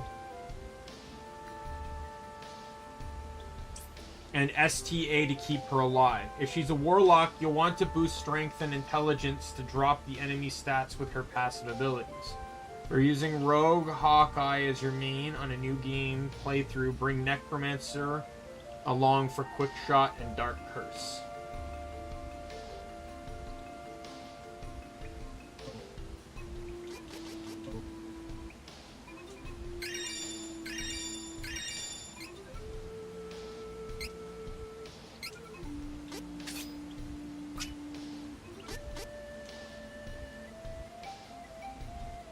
Oh, right. Elements are locked until you obtain the character to use it.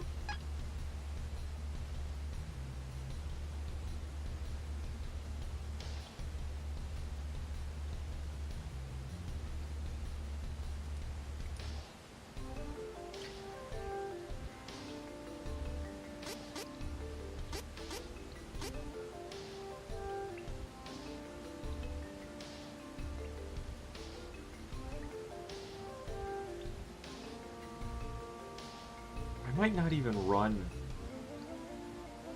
Yeah, I might have to look. I'm gonna run Dark on all three here. I think, just for the sake of things. Probably Dark on the other three too. I know for Reyes, she has a chain ability I really want. And I think you can get it if you go Dark.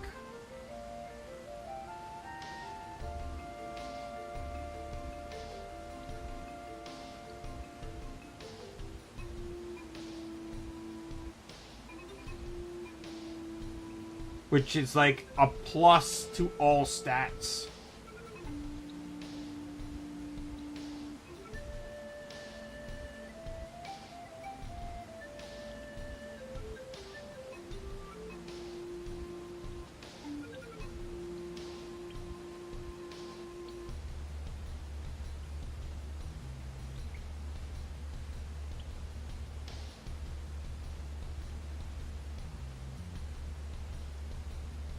Yeah, I think it's Starlancer.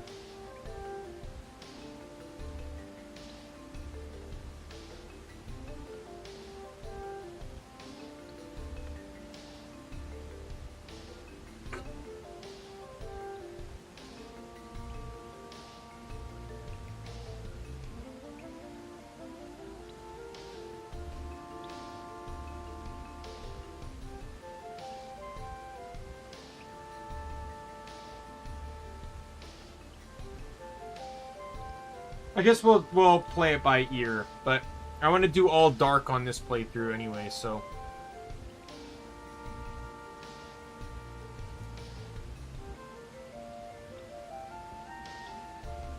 But yeah, so it says for Charlotte to, as a support, I should max her spirit and her stamina, and then when she turns Warlock, boost strength and intelligence to buff it, to buff her further.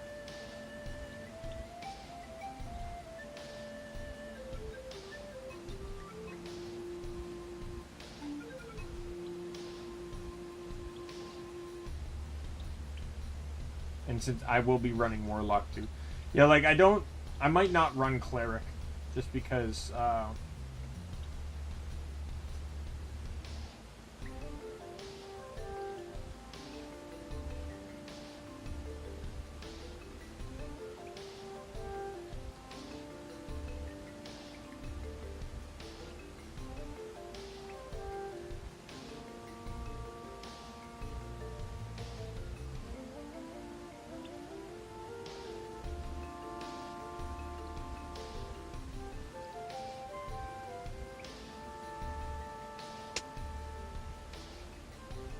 the Sage, Necromancer, and Warlock all seem better anyways. Follow me. So small. Gotta protect the young ones.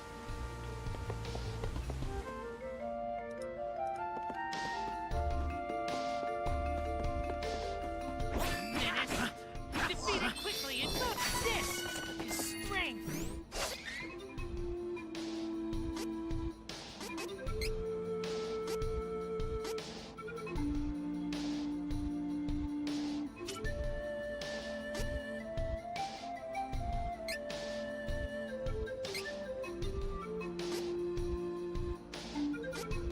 Yeah, I'll have her focus on,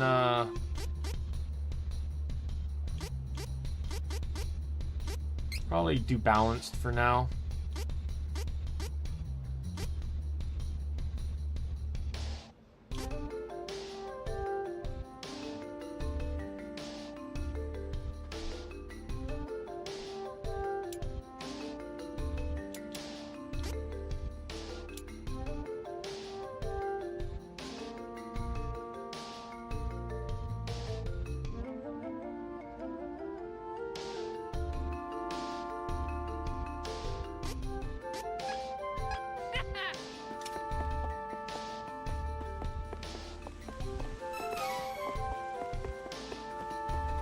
Take down the enemy.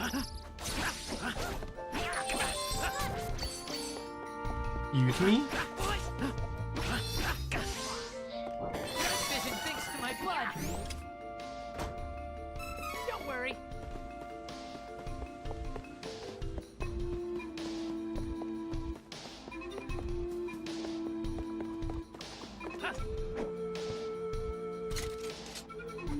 Take down the enemy. Dryad Day. One down. I also now officially lost the dark boost. Next.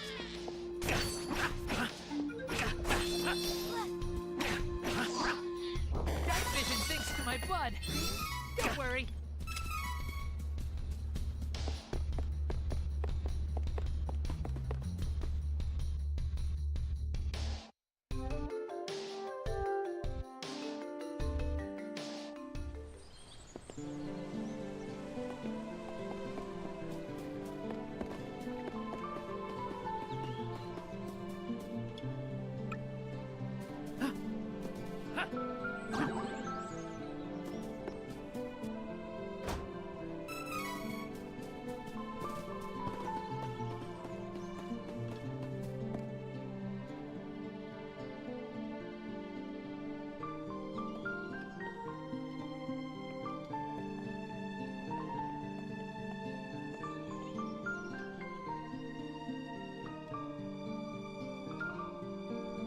Wendell! I can bring Carl back! Thank you so much for taking me here. Hurry! We need to request an audience with His Eminence.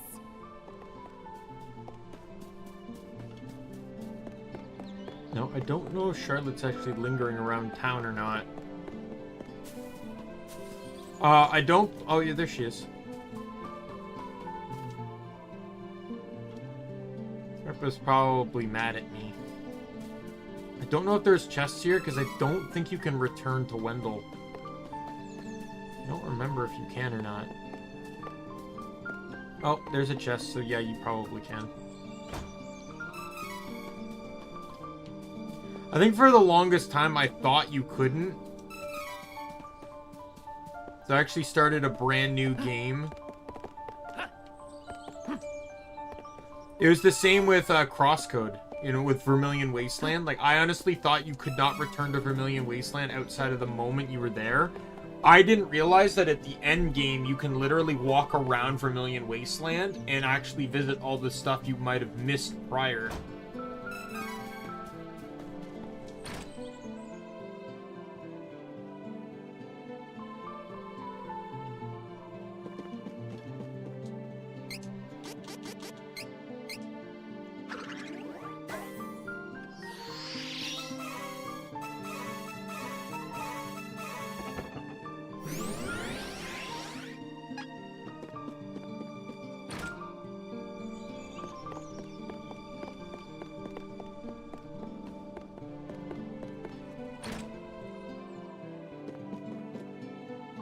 Well, lots of wares to browse.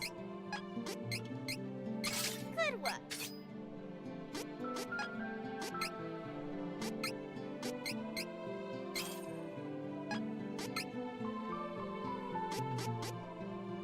Which is time to day or night. Ooh, that could actually be useful.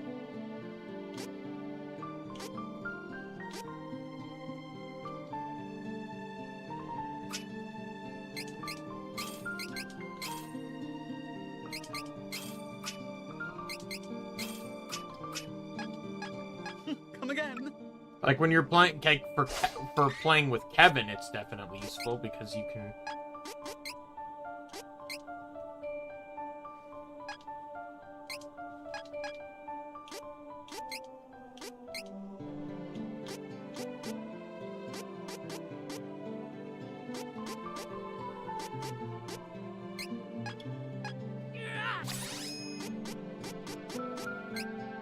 Should work!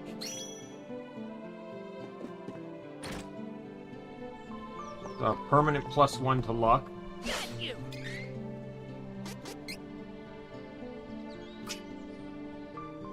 But it doesn't affect here, it seems. Okay, let's go check defense.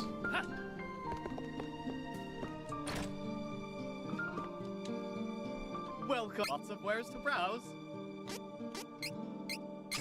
Nice! Ooh, exciting.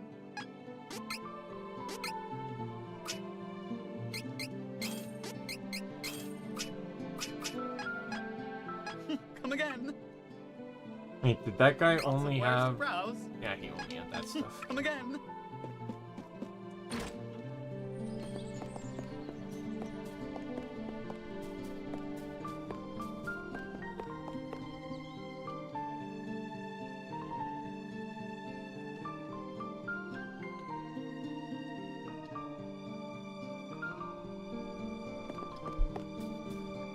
Huh? I think I'll wait out here. I left without telling Grandpa. He's probably really mad at me.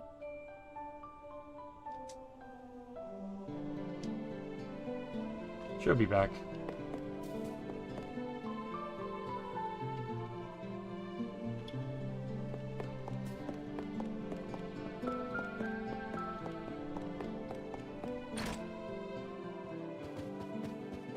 I think she comes running in while you talk to the priest.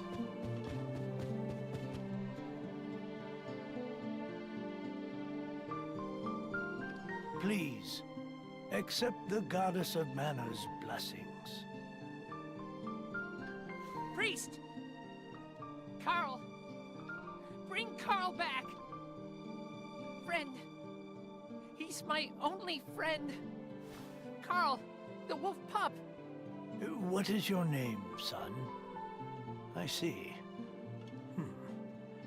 Listen well, Kevin. The gift of life comes with the inevitability of death.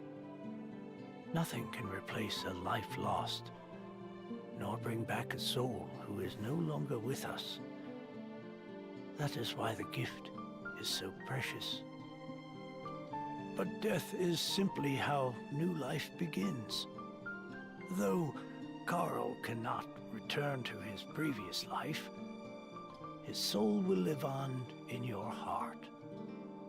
Do you understand? But... Carl... he's... Keep the memory of him alive in your heart, young one. And someday Carl may be reborn into your life again. Do not give up hope. I love the voice actors. Voice actor did such a good job being like solemn but like understanding and stuff. Like, won't forgive him for what he did to Carl. Wait! I have something to say. Your Eminence, please listen. I have come from the Sanctuary of Mana to tell you that the mana tree is withering. Mana power grows weaker by the day. Withering? But without the mana tree, the seals on the mana stones will break. The Benevodons will be released into the world. What? You're acting like this doesn't affect you. You've been chosen by Fairy. This means that you alone can retrieve the Sword of Mana from the Sanctuary. What? Fairy? What's he talking about? I'm sorry. With the mana in the world so depleted, a fairy can't leave the sanctuary for long without a host. If I hadn't found you, I wouldn't have made it.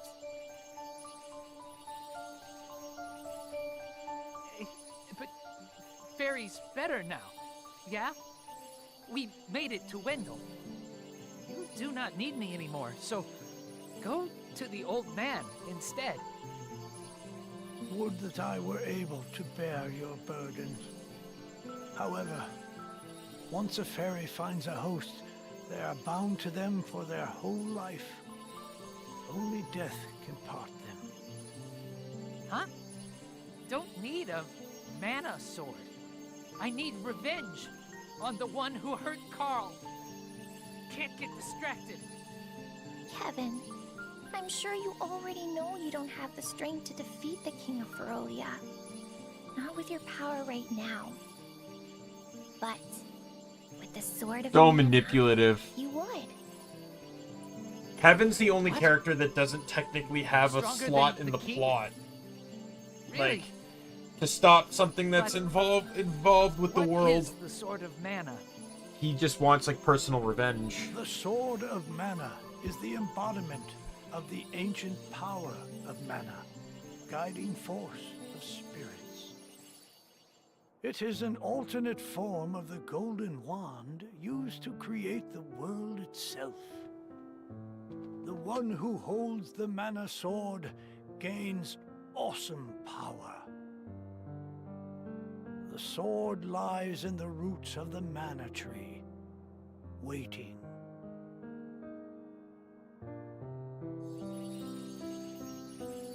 Before the Mana Tree withers completely, you must reclaim the sword and awaken the Goddess of Mana once more. She alone can bring peace to the realm and grant your wish. I get that sword. I can defeat the king? Done! Where is the, Sanctuary of Mana? I am so sorry. But with mana so depleted, I don't have enough power to open the portal to the sanctuary. Not by myself.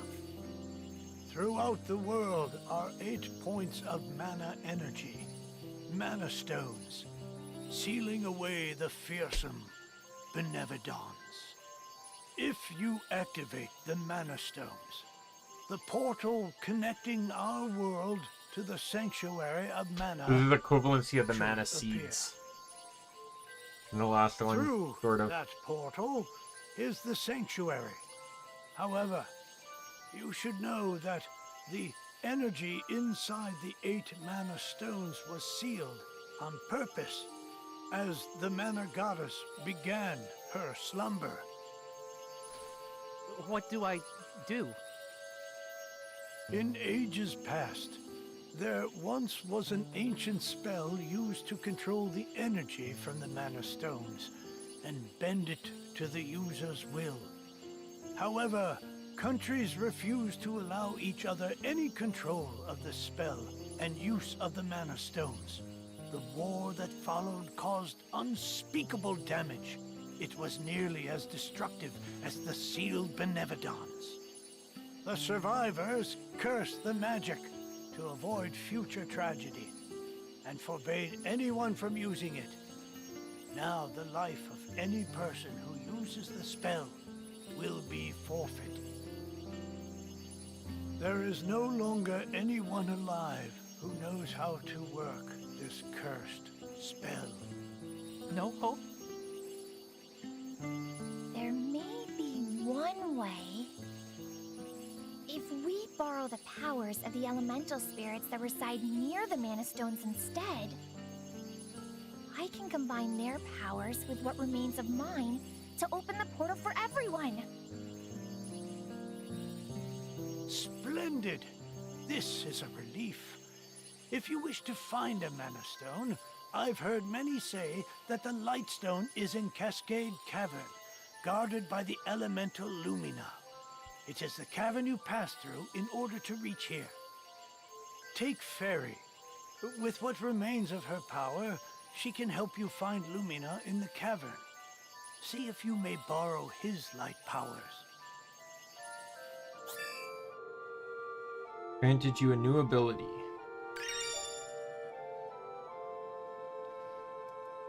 Increase base HP by 30. Learn more abilities, but okay.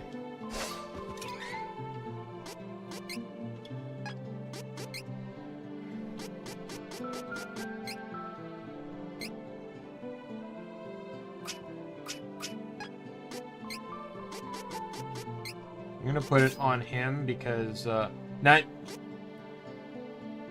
Now I'm actually wrong on this. So this doesn't affect the whole party. It can just be used by anyone on the party.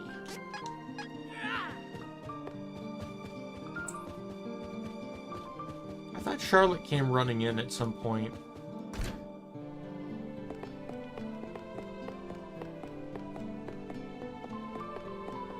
Don't leave me behind.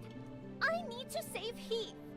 I'm coming with you, whether you like it or not.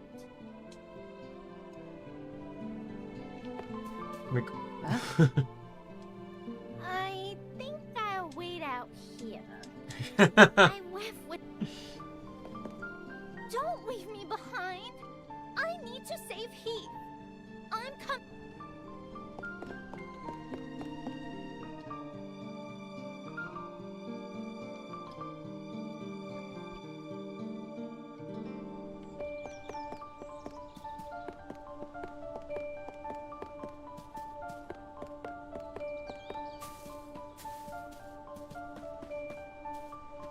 I don't know why, but I feel like there'd be a chest over in this general corner.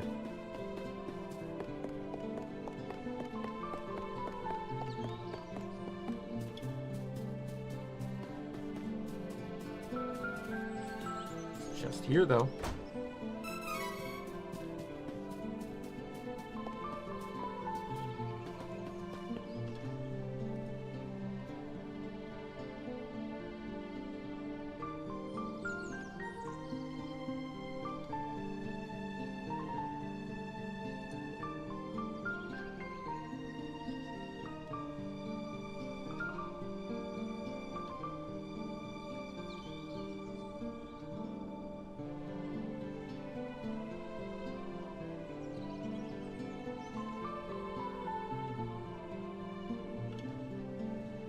Okay, so after chapter 5, I can come back.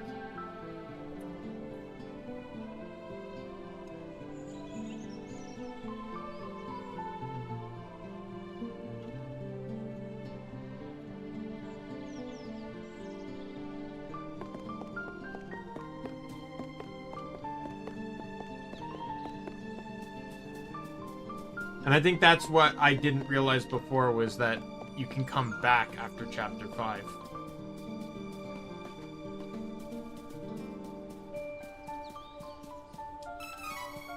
It says there's supposed to be 6 chests here, but I'm only seeing 5.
So it'll be, so we get the light element before, the third party member. Don't worry, I've got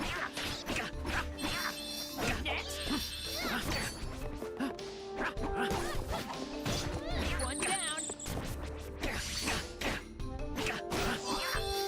Hurry, let's move. Don't worry, I've got No more enemies. Not until next But we will be encountering the first boss fight. Wait, stop.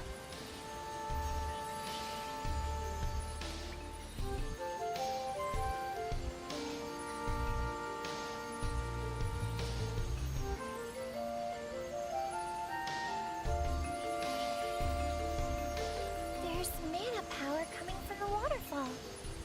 See that strange hole? Further up.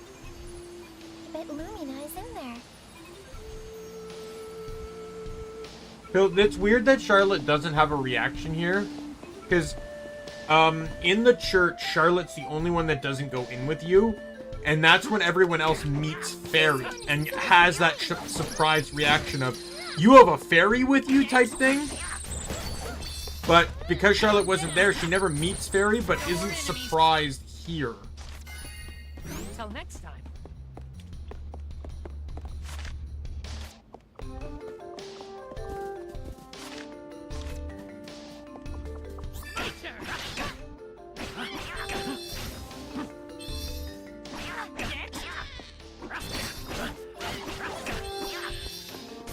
Feel straight.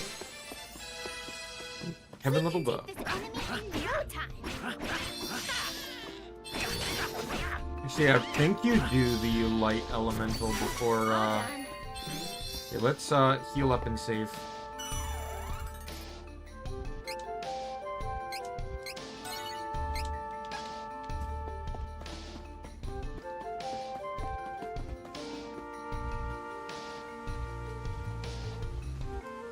Is that Nope, the hole? you don't.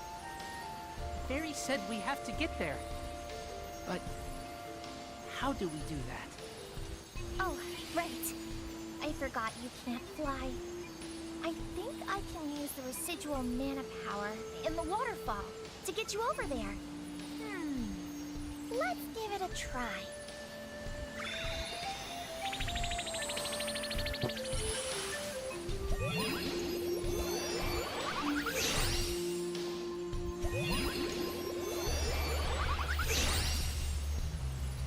did it!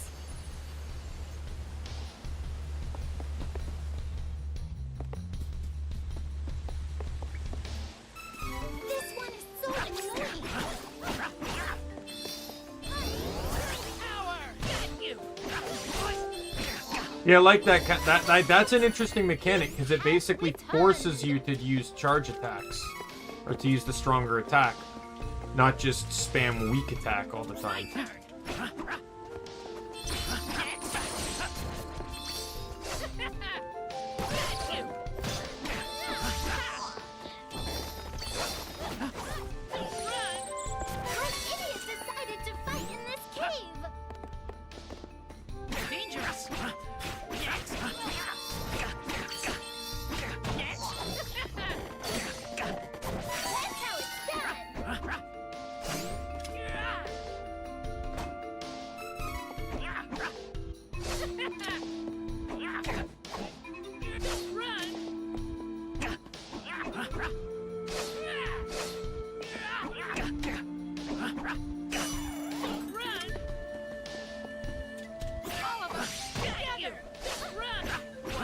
And there is a small comboing system if you just get the buttons right.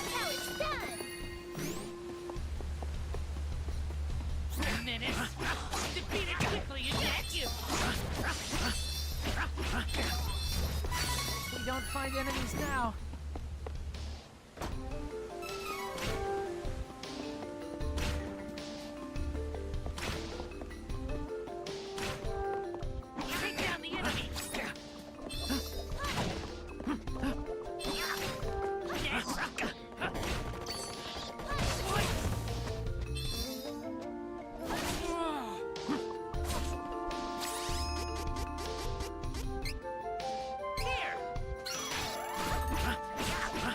I think you can, in this game you can hold up to 10 of every item.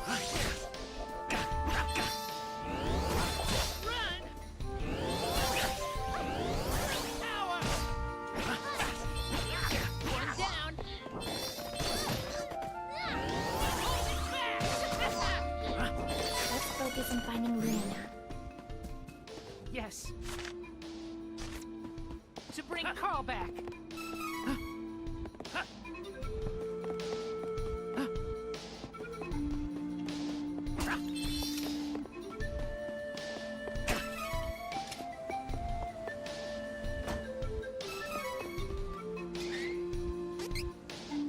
I'm gonna give that to Kevin because he has better requirement for the defense boost, being the close range damage fight, the close range damage dealer.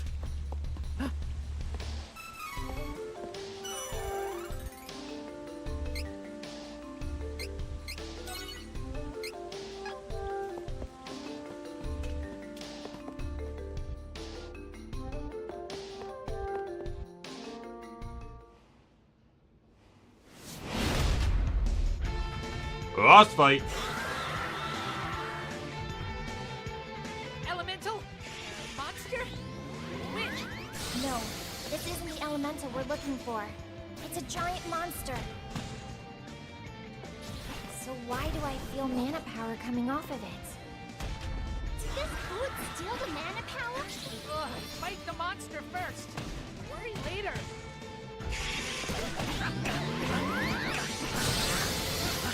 Hey, watch it!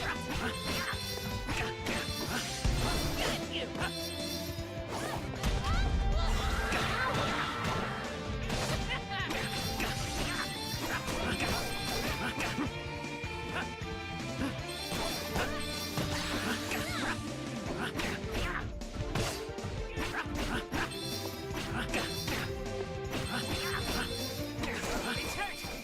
Time to strike. It's no match for us.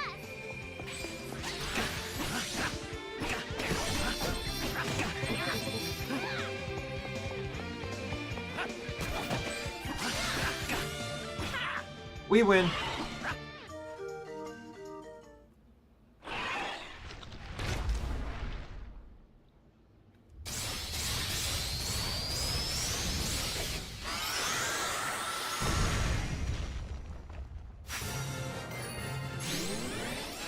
Oh, I didn't take any damage in that fight? Are you serious? I know Charlotte got hit like crazy, but... Is that? Heyo! Looking for Lumina? That'd be me. Nice to meet ya! A pleasure. And thanks for releasing me from the belly of that full metal meanie, am I right? Who knows what would have happened if you hadn't come. Barry filled me in on your plight while you were fighting. Telepathy's great, huh?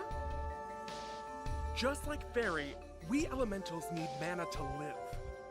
I'll help however I can to make sure we save the mana of the world. Lumina, where is the Lightstone? It's straight up from here, deep within the old ruins. But you can't exactly get there from here. Oh, no. It's safe, though. For now, at least. It's so unstable. It seems like the Benebodon could be unsealed at any minute. We gotta get the rest of the elementals on board and open the portal to the sanctuary.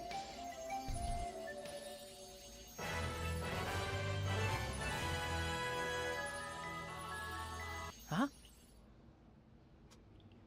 A crack? Here. Wait. Maybe a shortcut. Alright, so... yeah, so every time you unlock a spirit and unlocks abilities and stuff, like, anything elementals locked behind it, similar to the other game. So, Charlotte can now heal. She now has access to... I should probably equip it.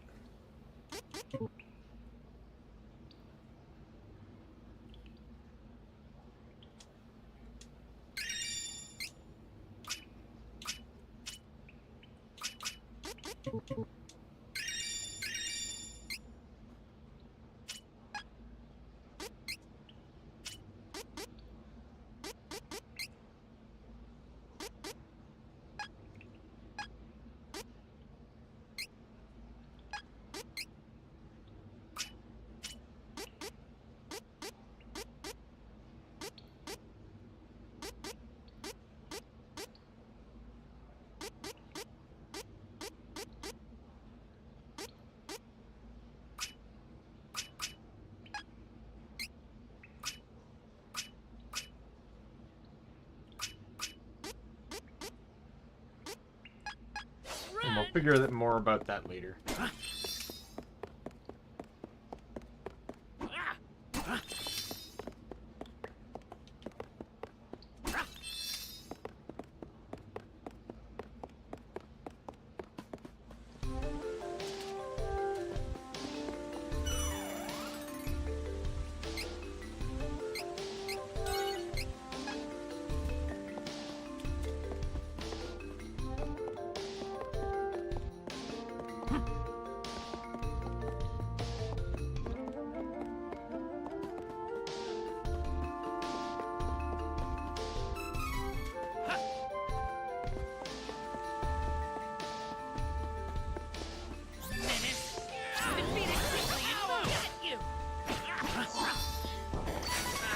So weak.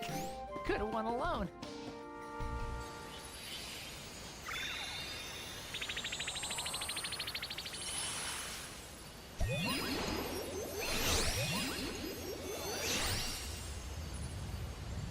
Really love the art style of this game. It's so everything looks so good. That was definitely one of those moments where, because he didn't even recognize Kevin. Thanks for taking down the cavern barrier. Saved us some trouble. I don't think he realized because he doesn't comment on the fact that he attacked Kevin, so... This is a present to show our appreciation. No!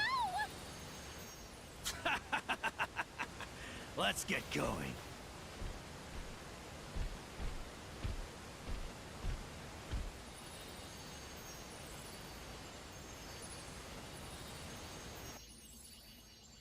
Oh, what do I do?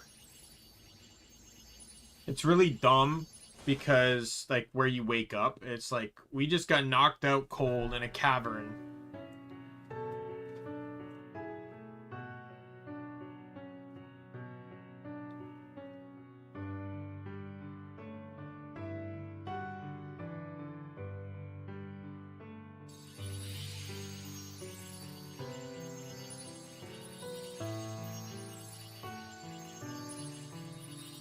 Oh, the tree continues to wither. A hero must be found to take the Sword of Mana and awaken our goddess. Then, let us ask the Priest of Light for guidance. We must not delay any longer. Let's go!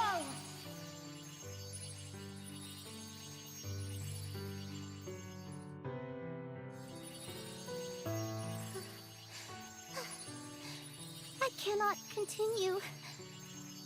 What do you mean? We're so close! We can do this! I can't make it to the other realm with my powers. I leave the rest of it to you. Please, hurry.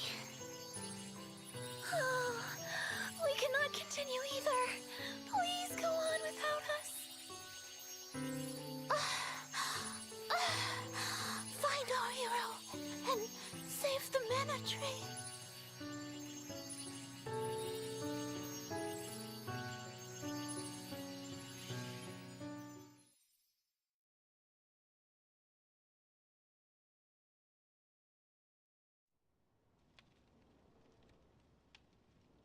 Yeah, so you wake up in prison. I don't really understand how or why, or the fact that both of you are still unconscious and they just threw a guy and a little girl in the cell together. But this is where you meet your third party member. The next party member. Where? So the other three characters don't get caught in prison. Let me out! Will you keep quiet? Who? Tell me. Where is this? This place is the Jad Stronghold. And I'm Angela. Nice to meet you. Looks like you got caught by the Beastmen, too. Oh, yeah, the Beastmen, yeah. I am fed up with them. I, for one, am not going to hang around here forever. I have an idea, so just sit tight for a moment. I'll get us all out. Quit your yakking. Keep quiet. Oh no! Oh dear! Please help me, sir! I can't get these laces untied, and I need to change my clothes. Please, come a little closer. Yes, ma'am. They also left their weapon in there.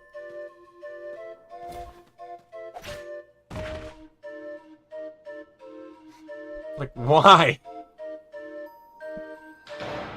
Hey, you tricked me. Each character tricks them in their own unique way. My fault you fell for that, loser. Sorry to keep you waiting.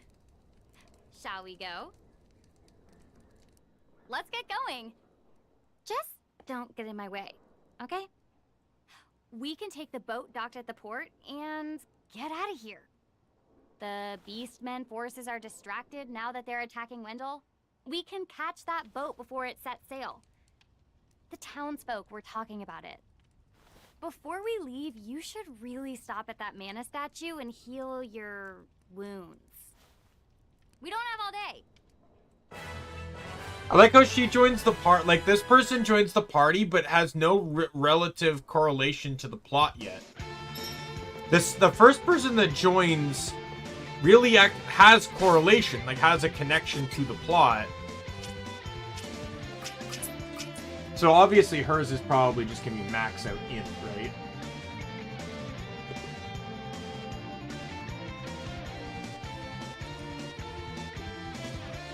As support. The only reason to bring Angela as support would be if you're playing Rogue Hawkeye as your main character. As a Rogue, Hawkeye will need Archmage's MP Saver 2 and Judge abilities in order for his Grumpkins to have the most impact. Otherwise, the only support she provides is via her spell damage, which the computer is pretty good about using if you set her to blow all her MP. But it doesn't tell me stats here.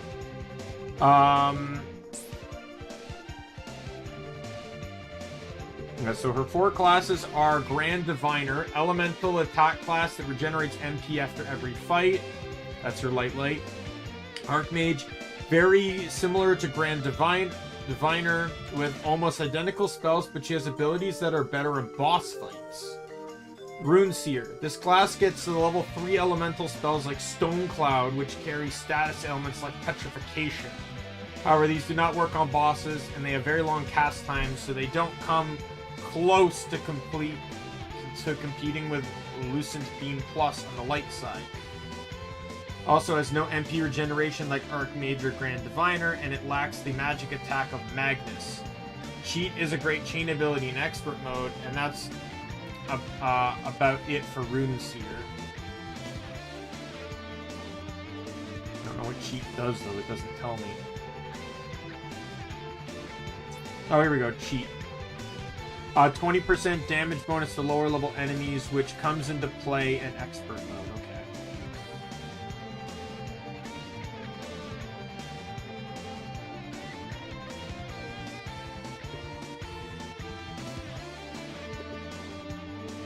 So I might not run Runeseer. Magnus is the highest magic attack in the game, as well as the most powerful spell, Ancient Curse. Specializes in burning HP to increase her damage, but also has no organic MP regeneration. It pays for Ancient Curse by having the worst suite of regular elemental spells, so you mostly end up casting Explosion Plus and Dark Force all the time. I find Ancient Curse is so slow that it misses bosses a fair amount of the time, so I normally go for Archmage.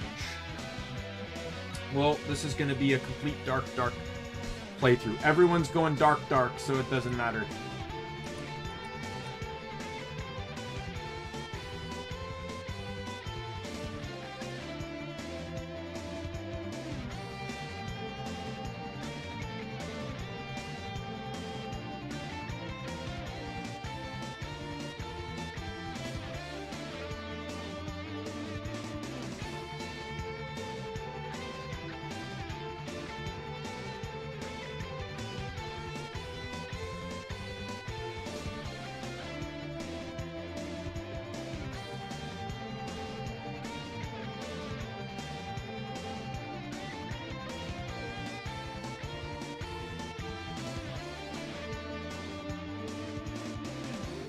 Like, it's weird, like, it's a little annoying that it's like I won't get to show off everything.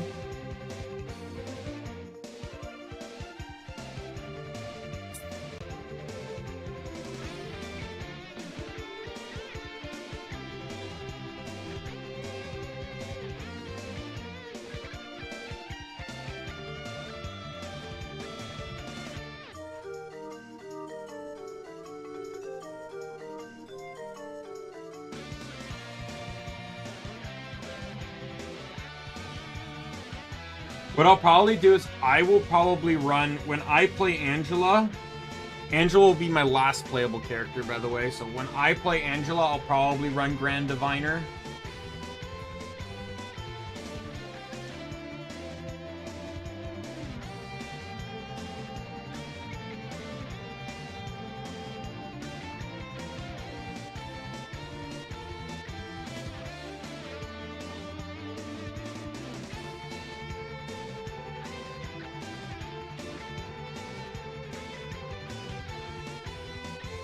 Yeah, I just want to go heavy DPS on this one.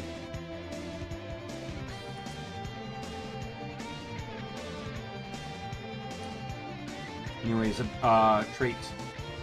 Yeah, so you want to, if you're on the light path, put 4 points into luck for Enigma. What's that do? Harder for enemies to target. And focus on SPI to get at Move MP Saver.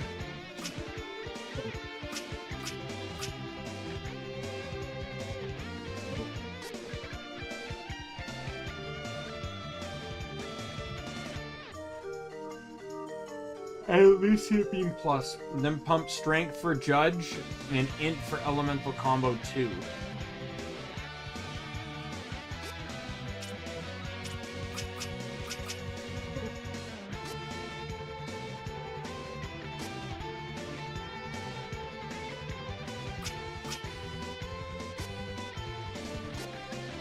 Going Dark Path to go Magnus, put 4 points into luck for Enigma, then focus maxing Int to get Ancient Curse as fast as possible. You also get Dark Force for your trouble, which is her best regular spell. Then work on SPI to boost her MP sum, and Strength to get Explosion Plus, which is her only good non-dark spell. Alright.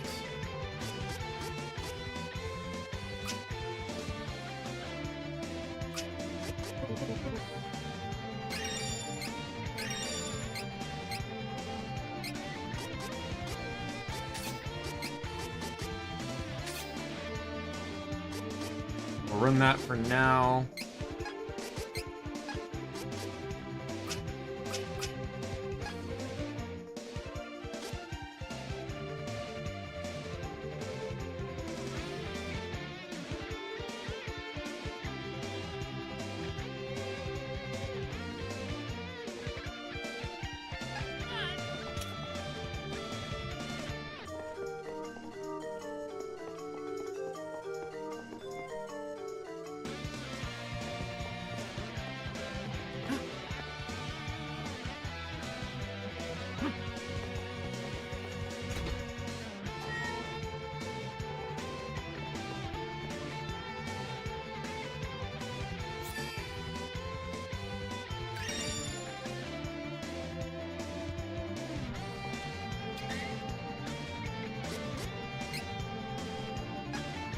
Well, I just got a better ability.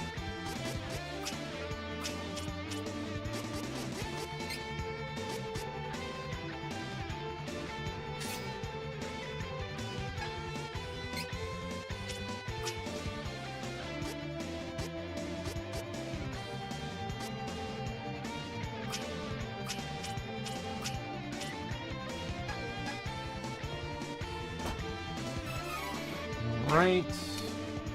Let's get out of here.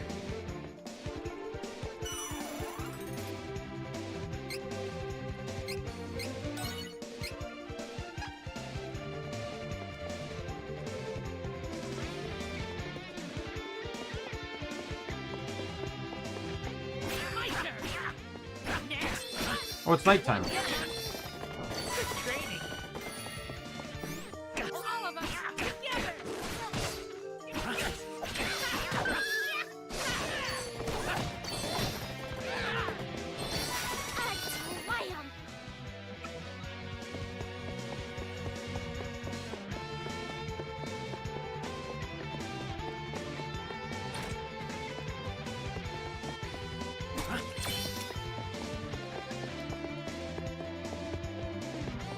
I don't know where the switch is to open that,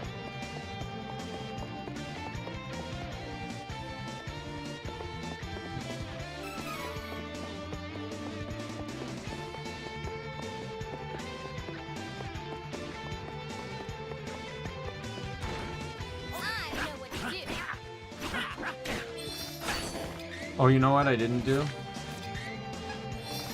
I think it's sort of like Final Fantasy 12 where you can't, not Final Fantasy 12, what game? The game where the pause menu does something different when you're in combat. Strategy.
This one. Oh, another fight.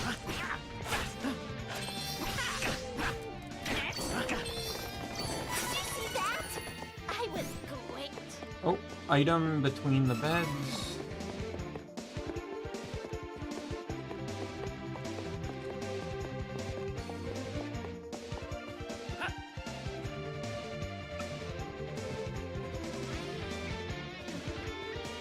Careful! It's the enemy! One down!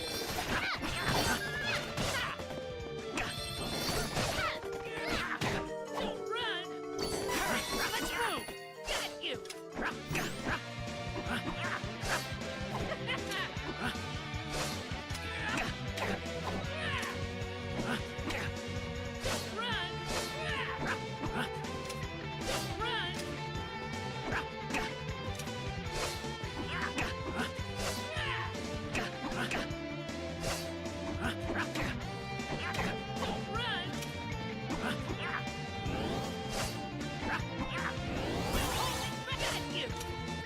What's the... How do you use the up... Oh, there it is.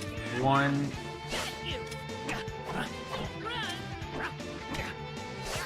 Okay, I got it.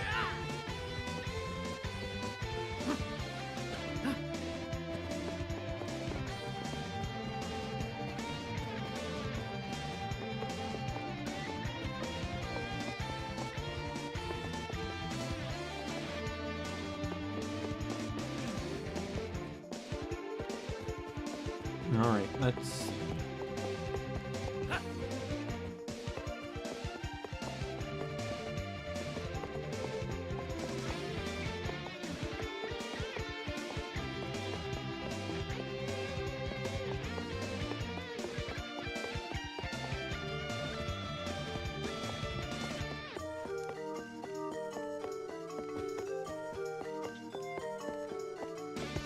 Oh, here we go.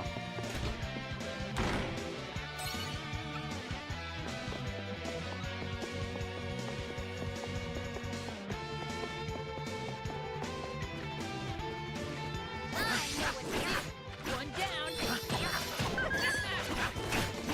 One down! One down!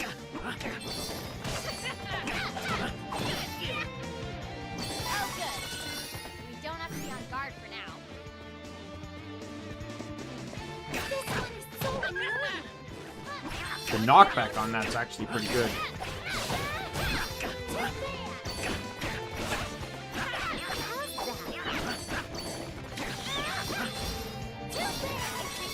Stronger.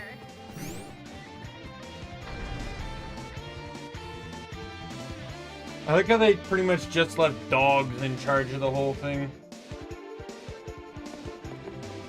There's a beast man inside. You wanna fight?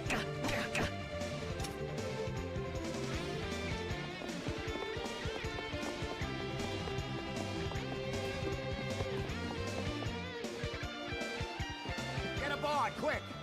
We're setting sail. All aboard!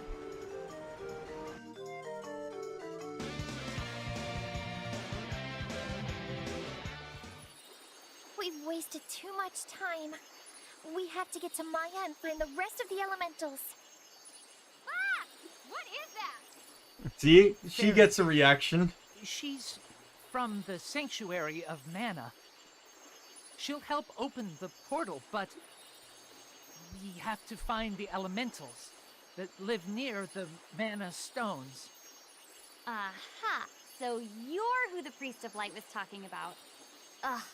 I've been looking for the person chosen by Fairy since I talked to him. Huh. Glad I found you. Oh, you went to talk to Grandpa too?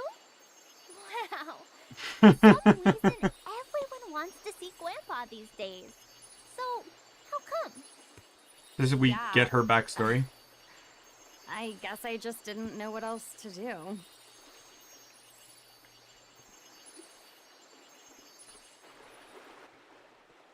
Yep.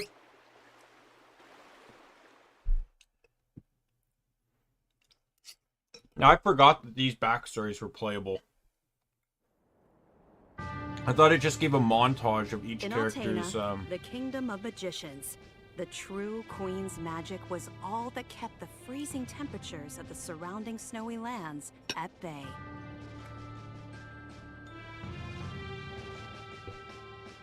But as the mana of the world grew weaker, so did her power.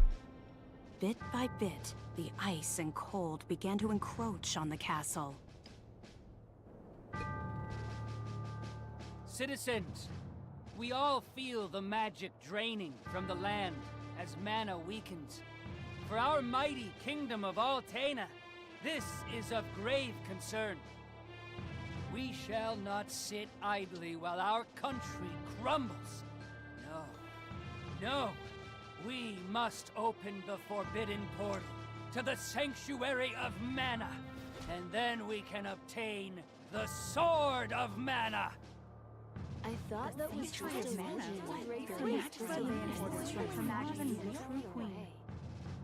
Be still. Legend says the portal to the Sanctuary of Mana only appears after activating the Mana Stones throughout the world. Obviously, no country would willingly give up a precious Mana Stone, so we expect a certain amount of resistance. We shall muster our strength and take the Mana Stones by force. Our true queen will obtain the Sword of Mana to rule her magic empire. Long live the true queen! Glory to Altena! Oh, come on, Jose! Please. Hush! No need to shout, Your Highness. Honestly, you know, I used to be the sharpest of the great magic users in the Altenish court. Whoa, hang on. I do not need another trip down your winding memory lane. She has such a good personality, and the voice actress does such a good job. This is such a, like, the game. I feel like all the characters are really well done, like animation-wise, personality-wise, and voice-wise. And time again. Like, You this is a cannot really use good magic game. Simply by learning the steps. Your magic has not manifested because you rely on form instead of spirit. Oh, please, not another lecture. Fine, I just won't ask for lessons anymore then. Take that. Oh, this child.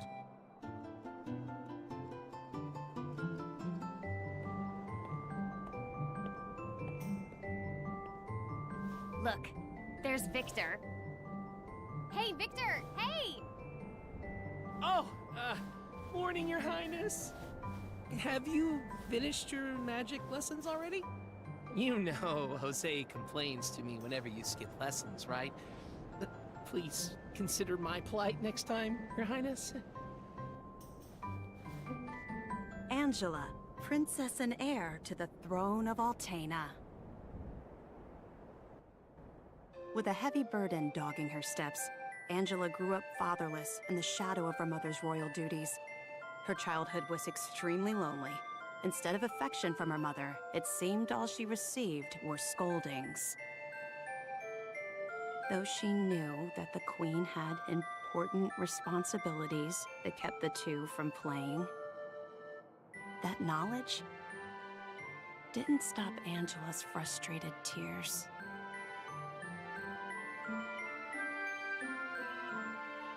Starved for attention, the princess grew into a rebellious youth. She often acted out, playing pranks on members of the court. Though Angela became a renowned beauty, much like her mother, she remained woefully unable to wield the magic power of her bloodline. That lack of talent was never far from her mind. Ugh, I am so bored. Why does nothing ever happen around here? Her voice sounds familiar too. Like, I can't pinpoint it. Let me look it up. Angela.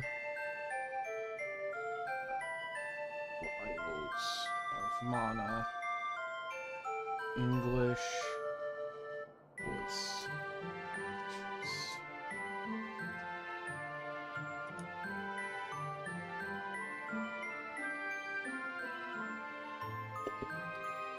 Oh!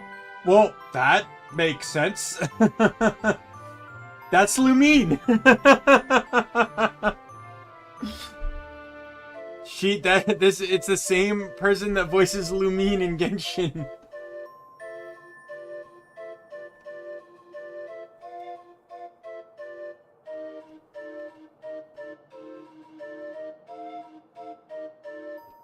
Does that show that she has a lot of credits? A lot of them are really recent too. But she has some named, like Angela here. Lumine is a big one. And then she was Roxanne and Caitlyn in Pokemon Masters, which is no small feat to land those kind of roles.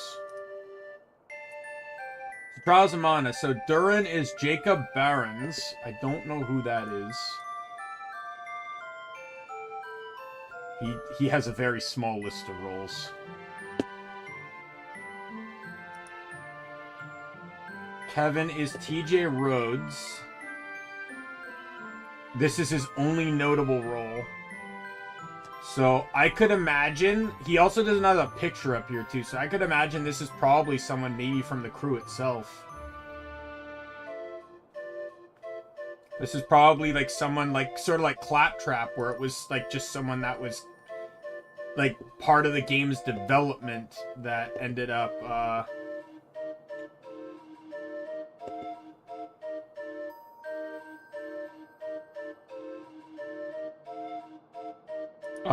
so we have Charlotte is voiced by Elaine Marie Chevront, and that's her only notable role, even though she fucking killed it. Hawkeye is Alejandro Saab. Oh, he has a few notable roles here. Like, he has at least a good list here. He's been anime characters. Oh, he's in Oshi no Ko!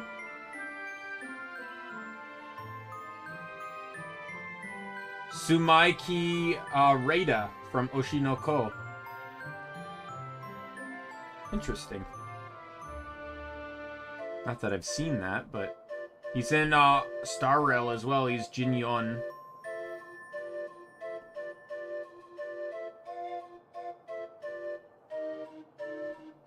Rune Factory 5, which I haven't played yet. I'd love to play Rune Factory 5. I have it on Steam.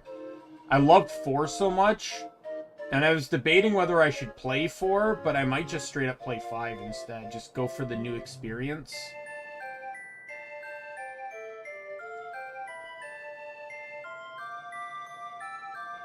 Oh, wait. Are you serious? This is Sino.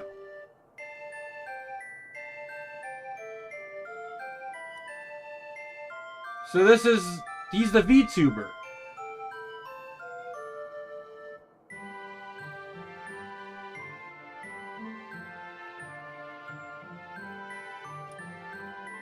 Wow, I did not see that one coming. He has a very quality list of roles. Reese is Brittany Cox, who's, you know, well known in the industry. Like, I've heard her name before. Like, I'm sure I would find characters. I'm pretty sure she's in Genshin. Yeah, oh, she's Fischl. Yeah, that's where I heard it from. She's Fischl.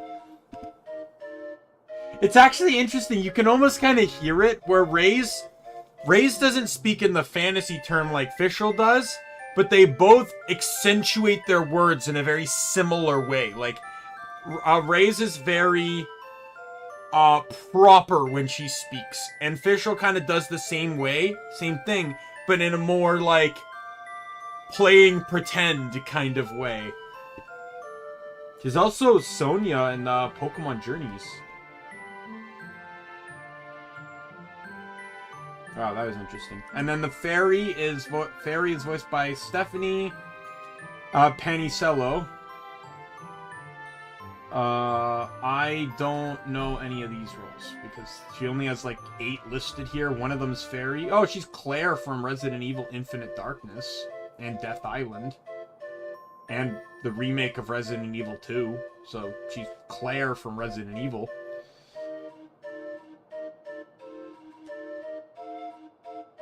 Yeah, so there's only a couple here that actually have like a history. Basically, Hawkeye. I'd say pretty much. I would say Hawkeye and Brittany are the most experienced. Like, I don't want to go through the villains because it lists 4 villains here, and we only know one of them is an actual villain, and that's Death Eater, voiced by Dino Andrade. Is that his name?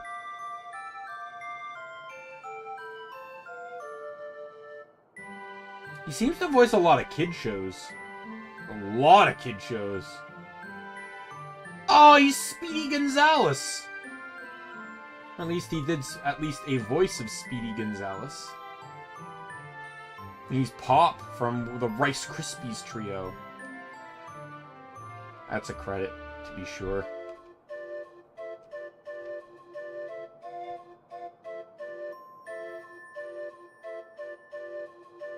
Yeah, he's in a lot of like children's cartoons and shows, which is crazy that he plays like a twisted villain in this game. Yeah, and then there's there's several people that literally it's just like, yep, this is my only notable role, the only thing I did, but yet they still nailed it out of the fucking park. Like, fantastic! Like, round of applause to the voice actors in this game.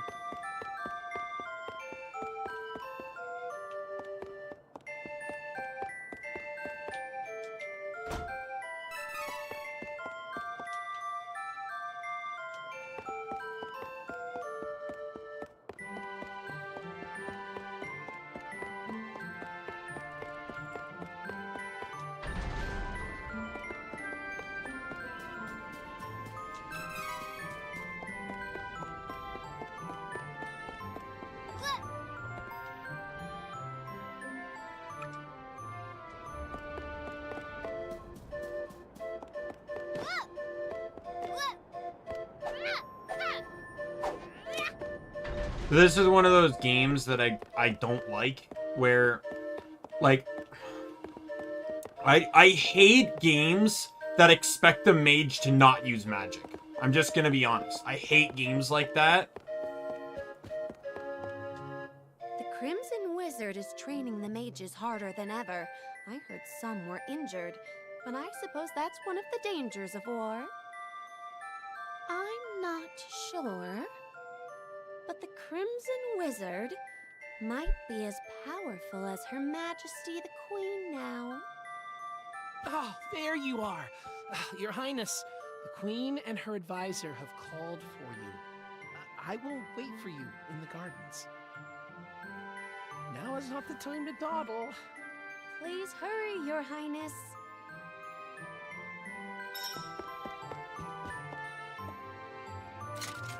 Yes, because that was a piece of information I needed to possess. Thank you.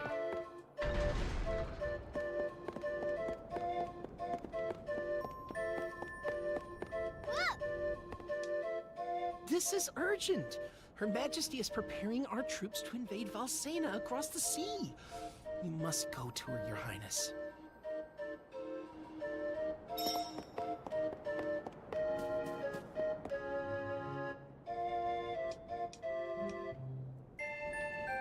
But yeah, like, I hate games that expect, like...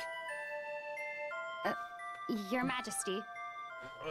Like, why can't the basic attack just be Angela, magic? Allow me to explain. Even in Maple Story As did you that. know, Like, we even though you must could have cheap control the spells, mana it's fine, stones but... to gain access to the sanctuary. That is the reason for our invasion.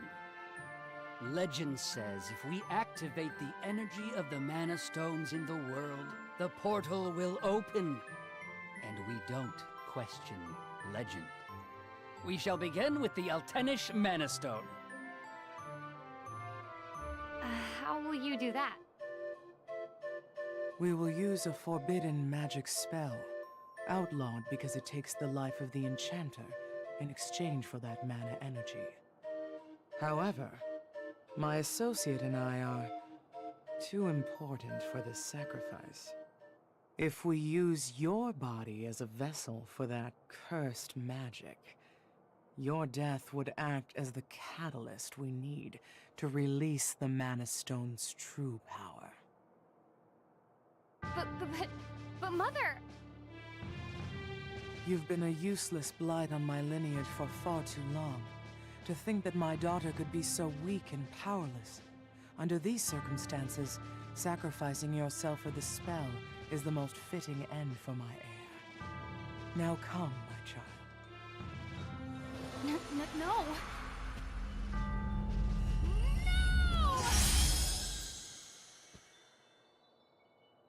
She's gone.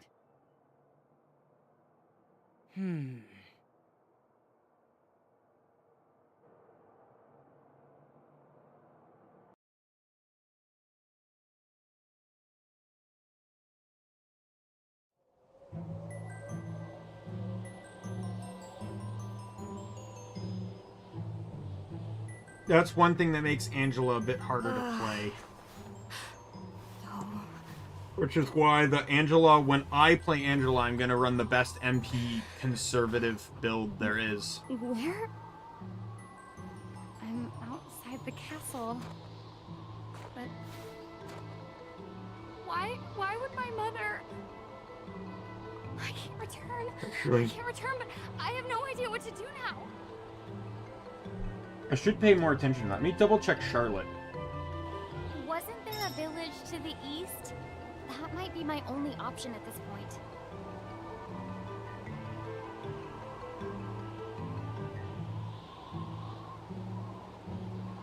So I'm thinking,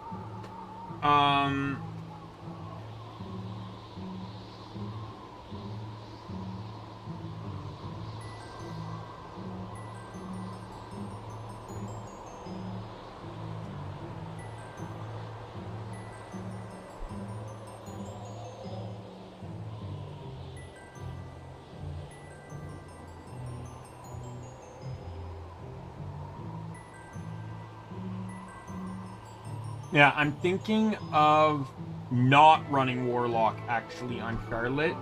So that way I can run it when I play her myself. Because I don't want to play support. If I'm the main character, I want to be a damage dealer. So with that same, so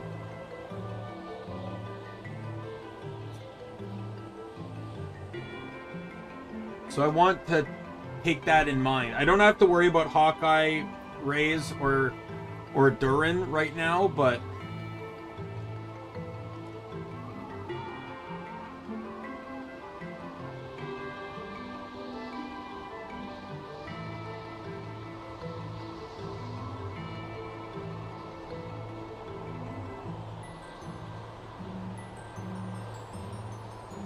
and let me look at Raze for a second, because as I mentioned, there's a trait I really want for Raze.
Let me look this up. Trials of Mana chain abilities. So there's one chain ability I'm looking for.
Swear there was a chain ability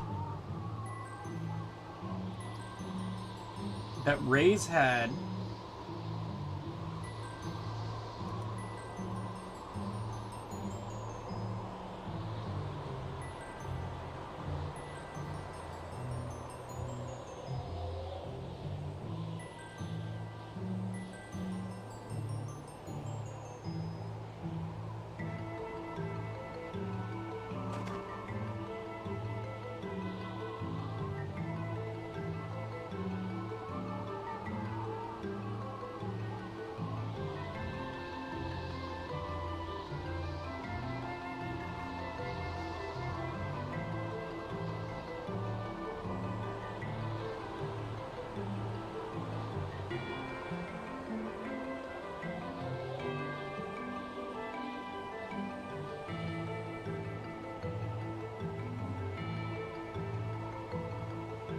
You get it on her weakest class, but it's like, it's actually a really good ability.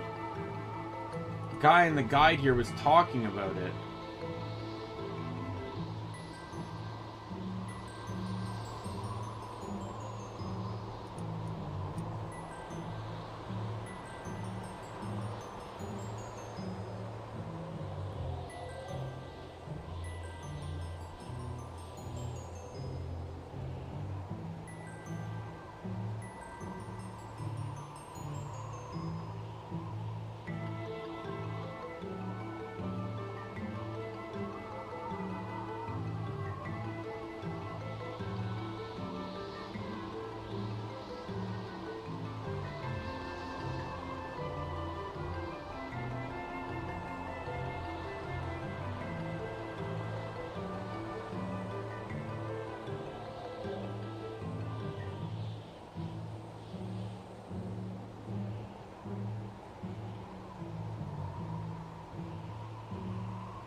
Could just be misremembering this.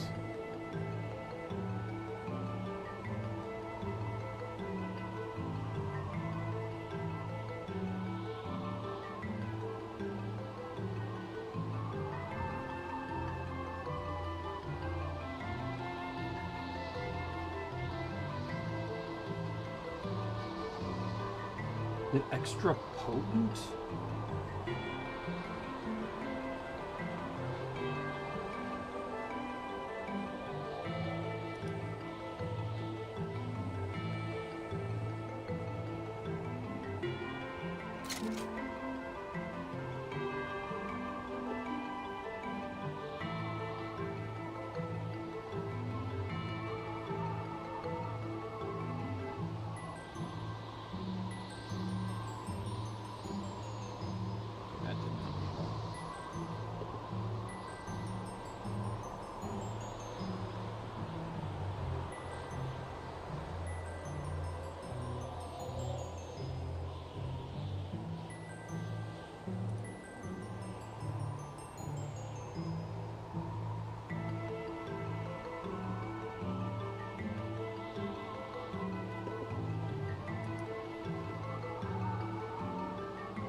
not on this page. Great.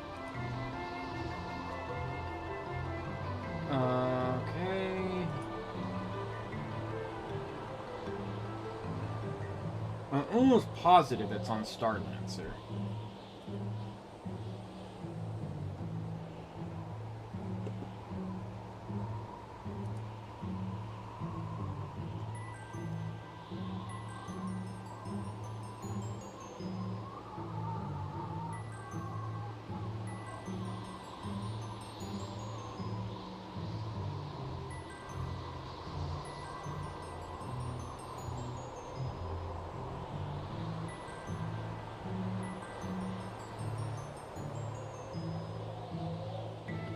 Oh, she just gets boost to all allies and stuff. So basically group boosts. Yeah, I think I'm misremembering this.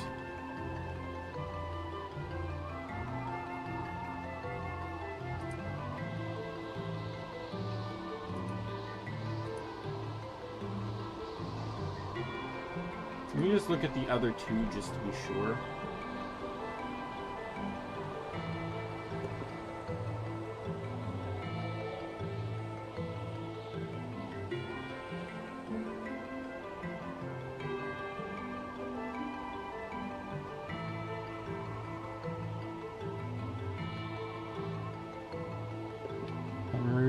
What's the other one? Dragon Master.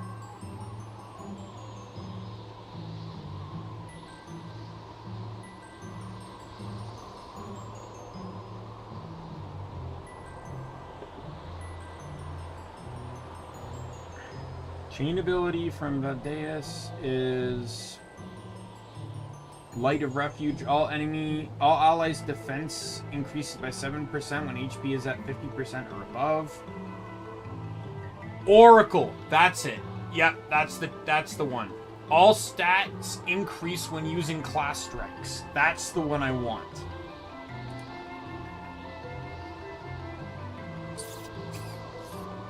Now the thing is though, I originally had Reeds be the playable character of the next playthrough, but I'm gonna change that because I don't want this class to be my playable one. So I'm actually gonna run Hawkeye. This is going to change the way all these teams play. Because that's going to put her...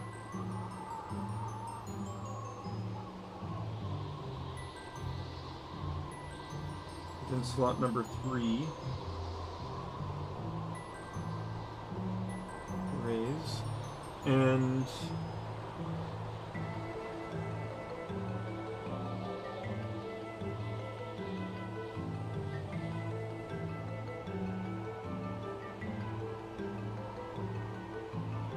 no, if I put Raise as slot number 2 instead, I can then switch.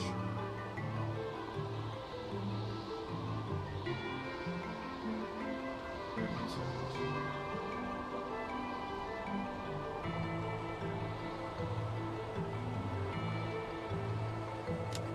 Paper's getting too clunky here. So this one's Kevin.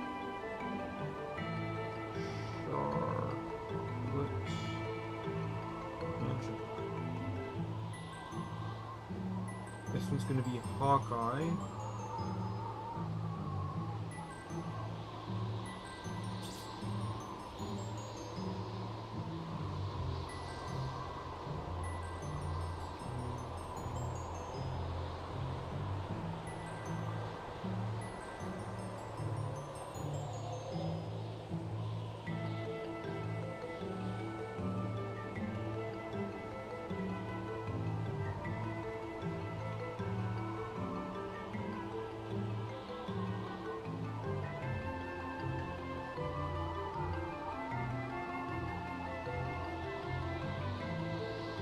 Oh, I see how this switches.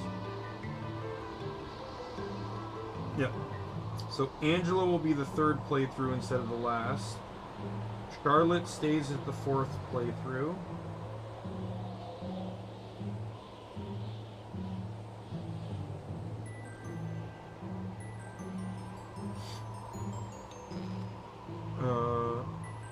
Raze is the last one. And then Duran... No, sorry. Raze is second last. And then Duran is last. Hawkeyes will be... Duran's doesn't change, right?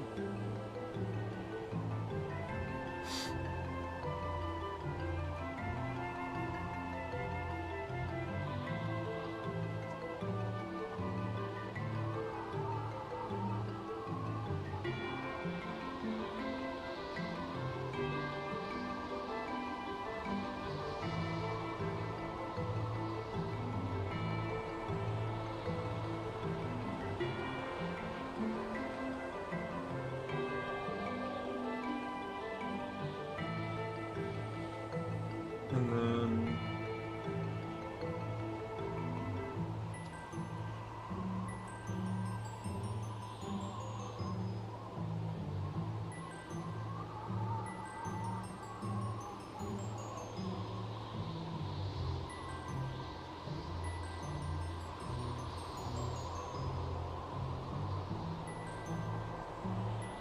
Duran is going to be second here.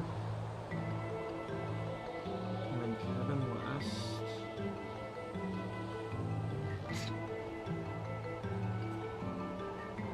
Sorry, I'm trying to figure this out here.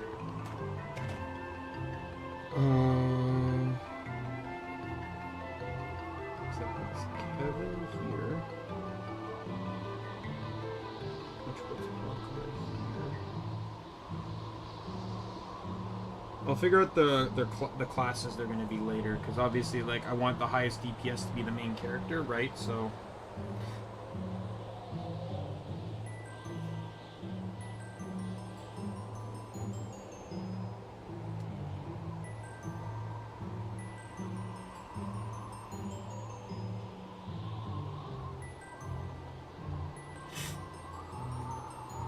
Hawkeye.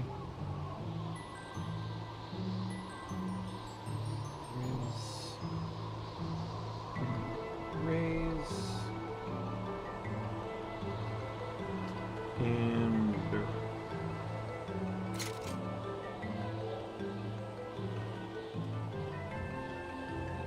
There we go.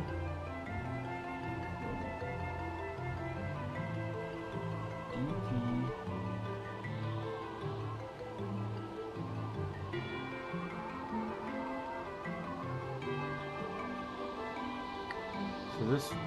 So Oracle's the one I want. The reason I want Oracle is because chain abilities pass a New Game Plus. Chain abilities.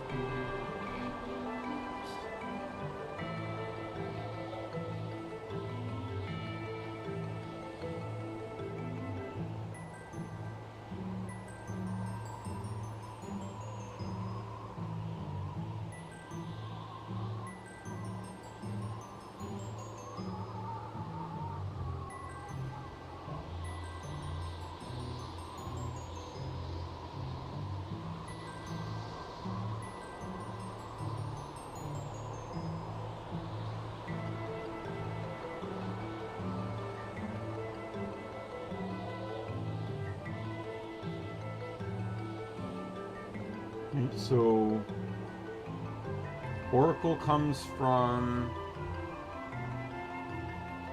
No, she's the third party member. So when you unlock a party member, it allows you to like basically play through their what's the word? Prologue. And that's just what I'm doing right now. I just paused for a sec because I'm trying to figure out some stuff here. So Oracle, what does Oracle belongs to Vandus, which I think is light, if I remember correctly, right? Was it? Yes.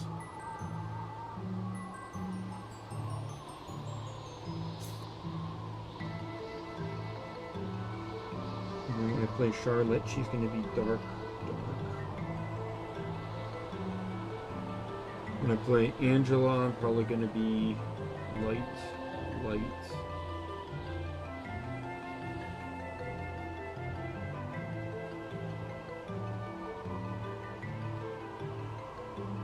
And then Angela's, and then you're gonna be dark.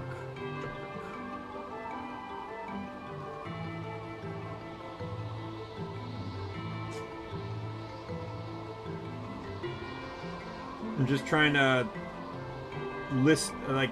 figure some things out for the future.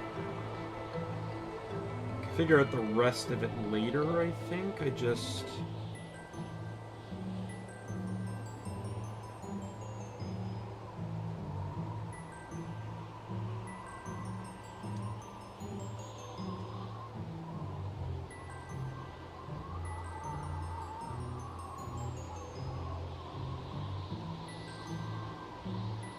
Yeah, you'd have to play through the game 8 times to get every single chain attack or chain ability.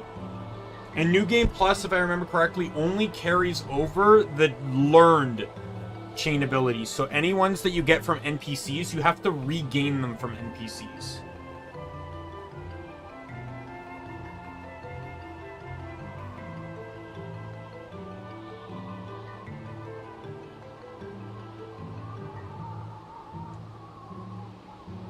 Figure out the rest of it. I should figure out Charlotte now. Like, what am I doing? Like, I'm not running Dark on Charlotte. I'm not running Warlock.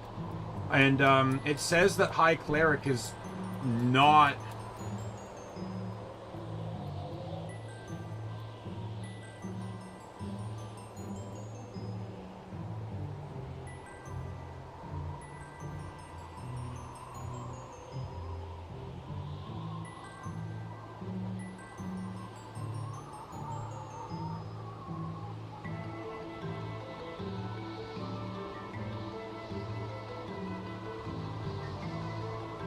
The Necromancer is a given. One of Charlotte's party member roles will be Necro.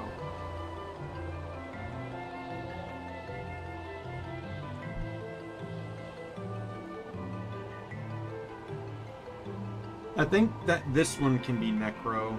So dark, light. And then that gives me time to decide which light path I want to run for Charlotte. When I get to play through 5. Whether I want to do High Cleric or Sage.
Alright. Let me just double check here. Raise.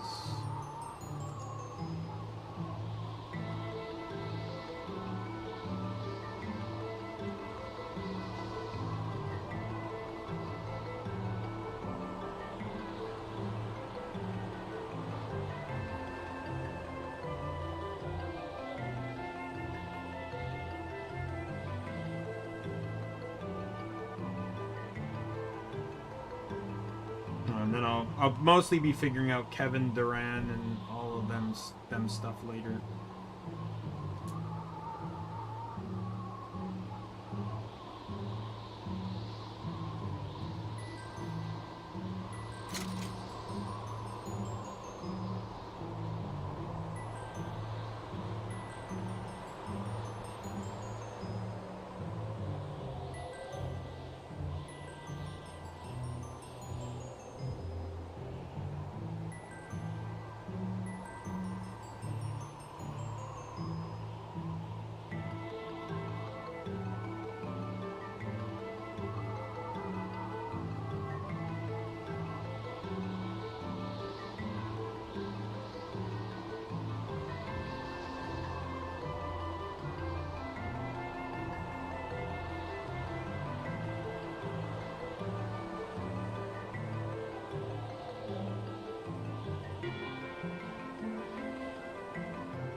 Figured it out for Charlotte. Charlotte will be Sage.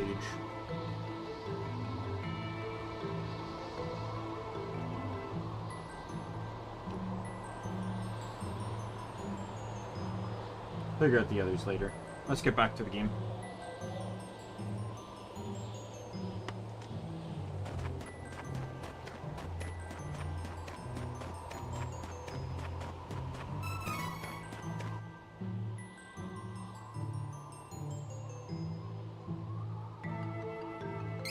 Oh good, you can skip cutscenes.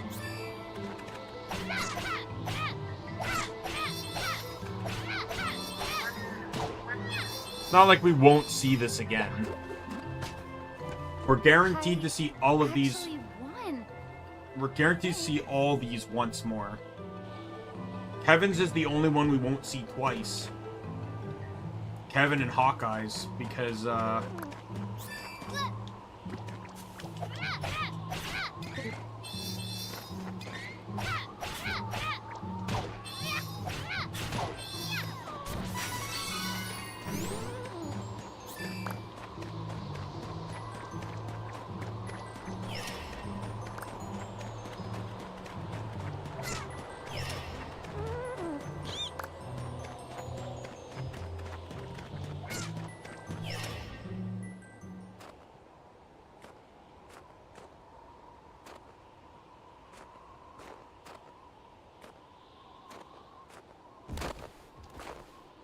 Too cold.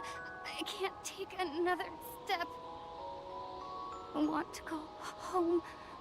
Please, Mother. Please.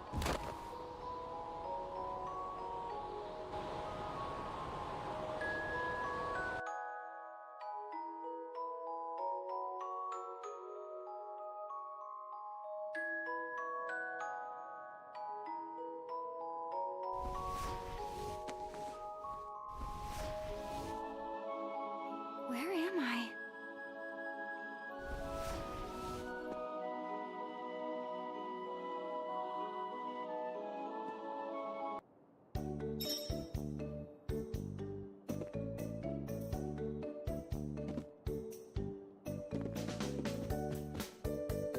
Oh, good. You're awake.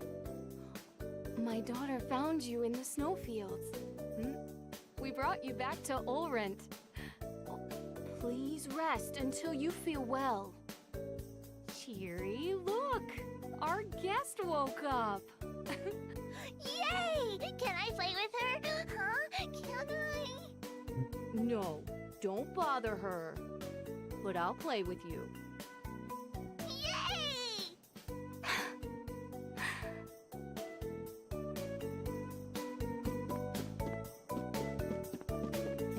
Alrighty. I think I'll go for a walk to boost my mood.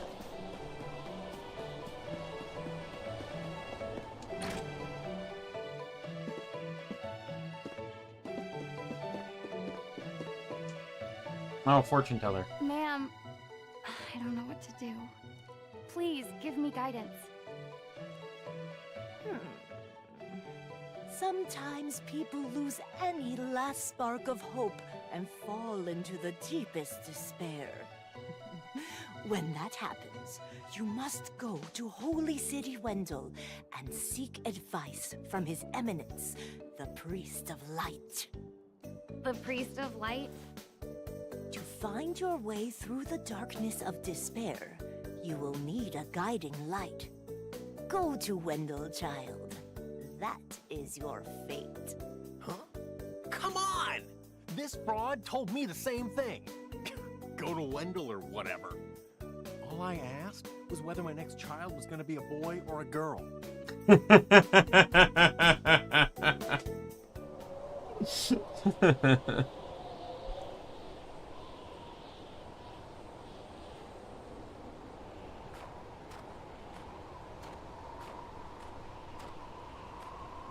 Holy City Wendell, huh? I don't know what awaits me there, but I guess it's bound to be better than getting caught here in my own kingdom. I'll go. I mean, nothing could possibly be worse than staying cooped up in the castle. And if I learn how to handle my magic, maybe my mother will welcome me back. There's a chance, at least. It just sucks that if Angela's not in your party, there's no resolve to her plot. You don't see her. Heart heavy. Even Kevin shows up. Angela left Altana, And his plot is wanted entirely to self-serving. ice on her head.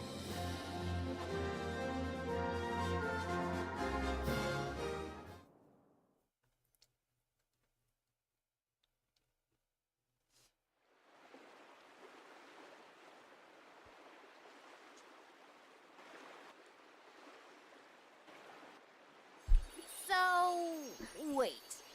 The Sword of Mana? Huh. I think my mother mentioned that thing. But if I can get it before her, I can show her that I'm not powerless. She might even let me come back. Hey, take me with you. Please, come on. Certainly. And the more elementals we meet, the more magic you can learn yourself. Really? That's perfect.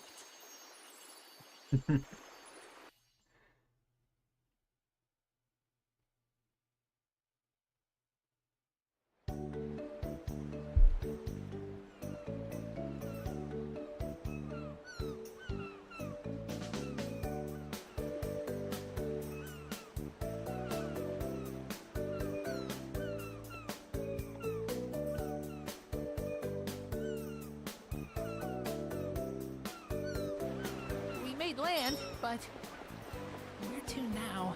Why don't you ask around town for ideas?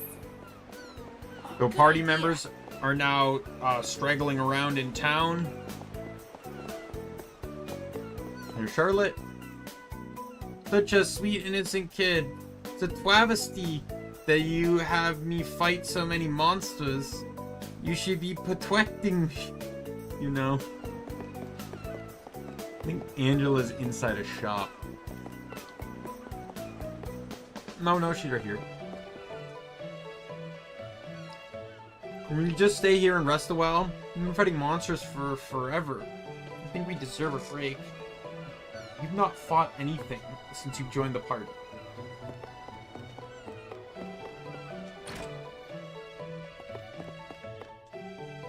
Welcome. Lots of wares to browse. I'll make use of this. Come again.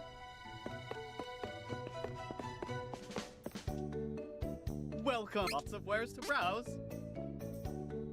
Fairy walnuts are nowhere near bank breaking in this game as they were in the last one.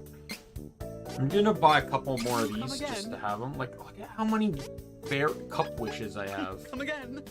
Items are way more plentiful in this game, which I actually kind of like.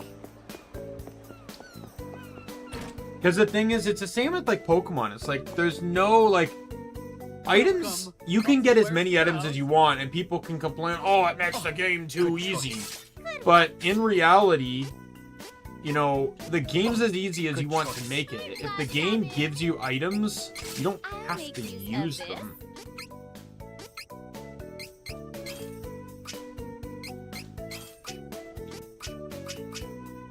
Right? Like that's one thing is like it's, in my opinion, like obviously not to a confusing degree, but it's better to give options to allow your player base, like crosscode for example. Many people gave crosscode flack, or at least some people gave crosscode flack because it has the difficulty sliders, which don't mean but you don't have to touch them.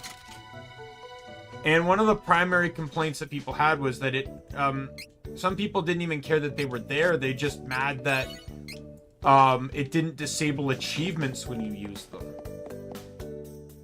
Welcome. I literally just saved, didn't I? Come again.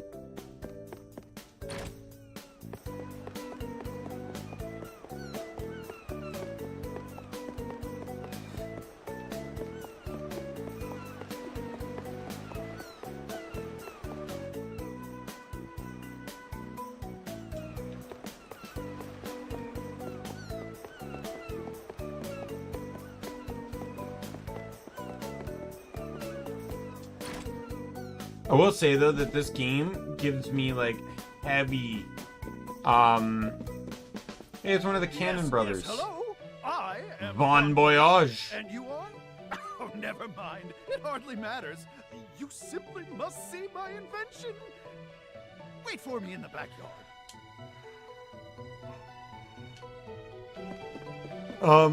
Gives me very much Power Rangers Operation Overdrive vibes. And what I mean by that is, like, I'll say this now, but there's multiple villain factions. And so basically, each villain faction exists in the whole arcing of the story. It's just your main character determines which faction wins. And that's the one you end up fighting as, like, the final boss. Like, going into, like, the final dungeon.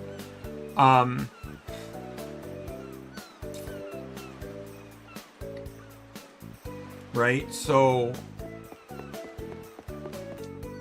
you know, when you compare it to, that, it's kind of like the same. It's like, Operation Overdrive had about, like, 5 different villain factions, I think. What is it? You had the ice guy, I forget their names. The ice guy, the fire guy, the cats.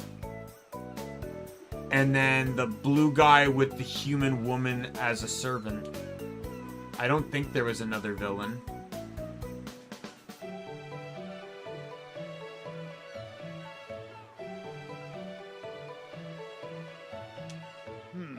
There's only one easy way to Volsena from Maya, and that's the bridge. It's down the treacherous Golden Road, and it's full of monsters. Hardly an effective or safe travel route. However...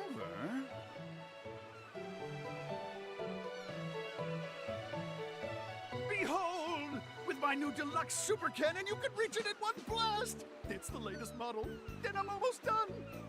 So, what do you think?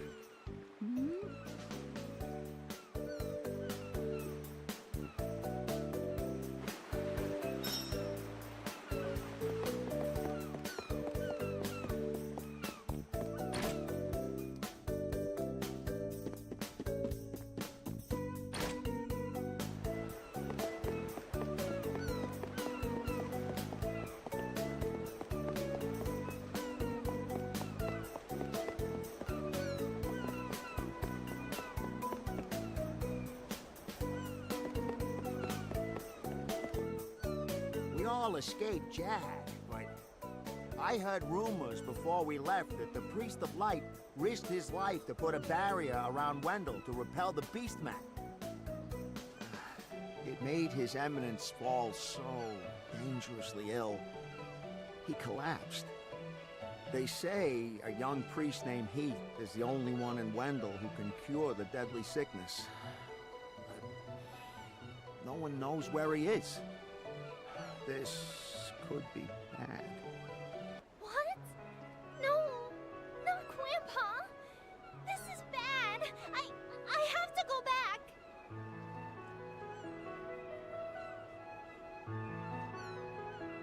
Charlotte, even if we could go back, there's nothing you can do.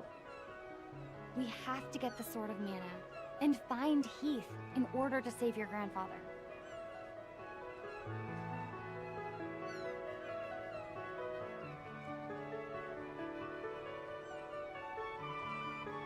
I know it sounds harsh, but it's the truth. You know that's the only way we can help right now. So dry those tears, okay?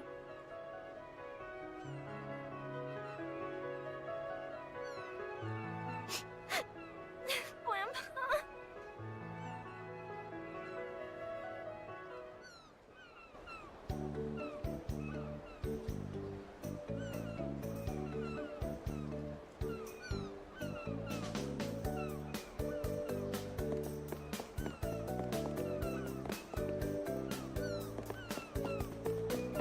All right.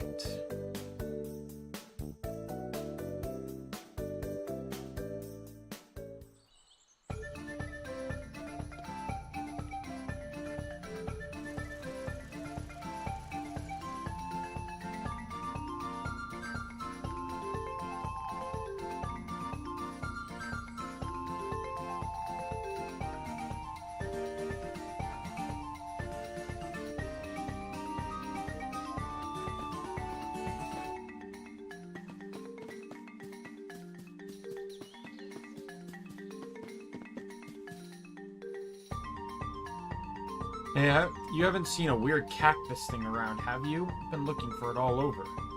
People say that good things happen when you talk to the cactus, but he's shy. Doesn't stay in one place for long. Hey, you're traveling, right? Keep an eye out for that little cactus.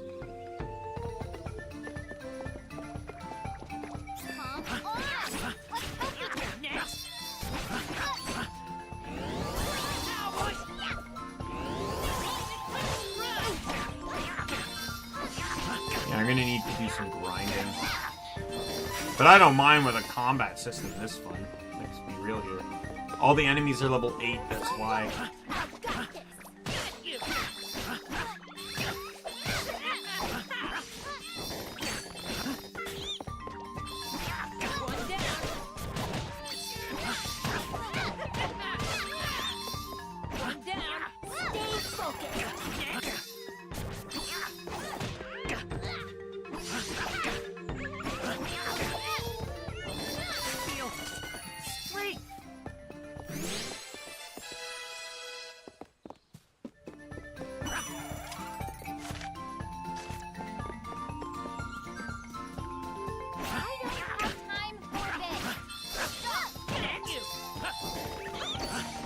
Of course you don't. You have to move on to the next region in Teyvat. I'm gonna make a lot of Genshin jokes knowing that Angela is voiced by the same voice by Lumine. Gonna be a lot of them.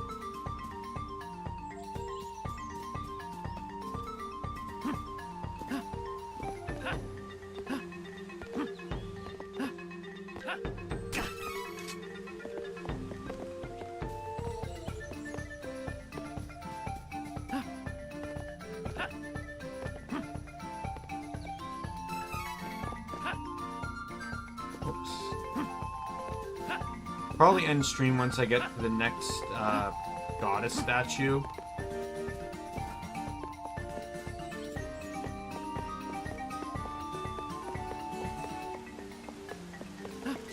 Take down the enemy.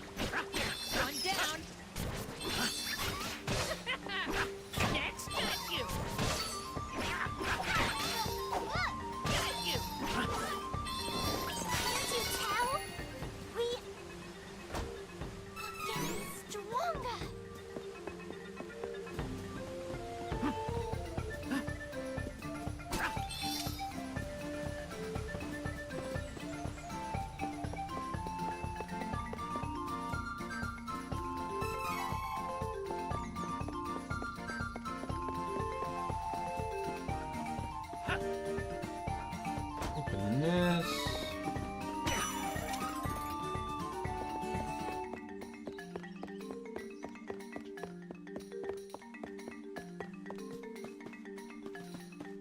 Just making sure I'm not missing anything.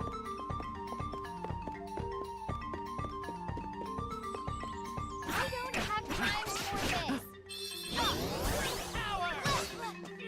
One down. Run. I'm getting good at this. Yeah, sure, level 7. This one is so intense. Oh, what the?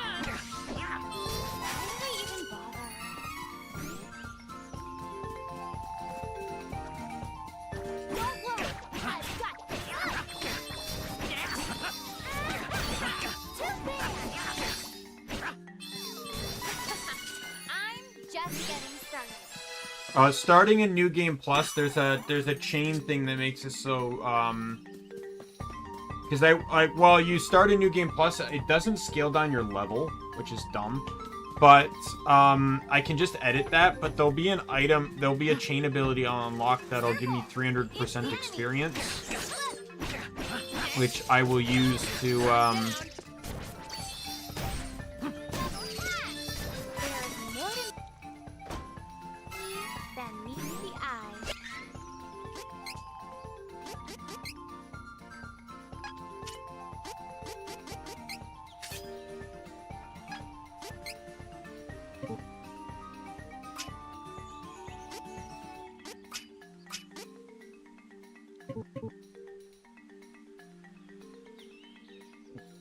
there.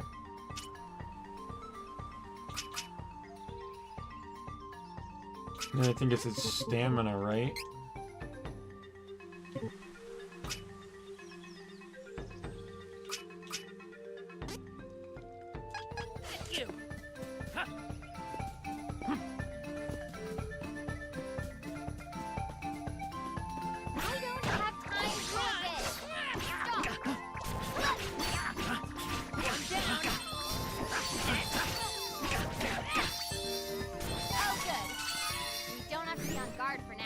I will say that I vaguely remembered more liberal skill usage in this game, but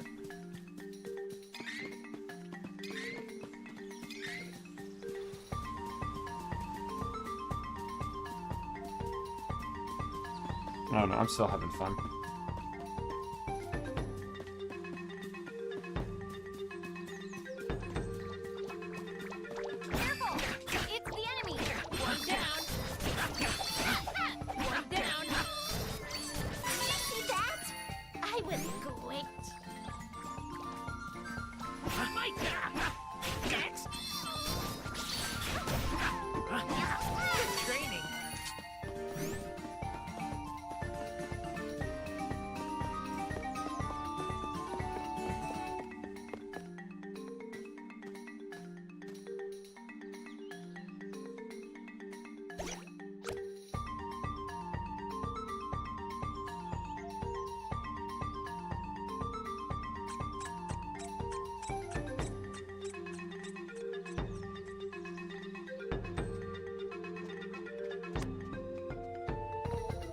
Search for mysterious moving plant, little cactuses on your journey. Check all the towns and caves you find, since you never know where it'll turn up. Then every time you find them, you'll get a stamp. The more stamps you get, the better the prizes you receive. Confirm how many times you've come across little cactus and what prizes you receive by pressing X on the map.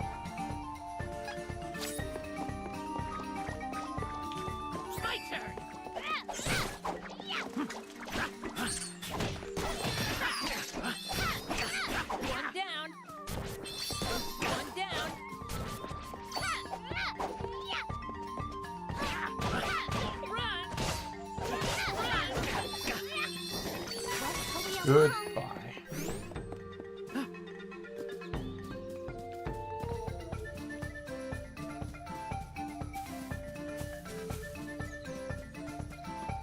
It's just...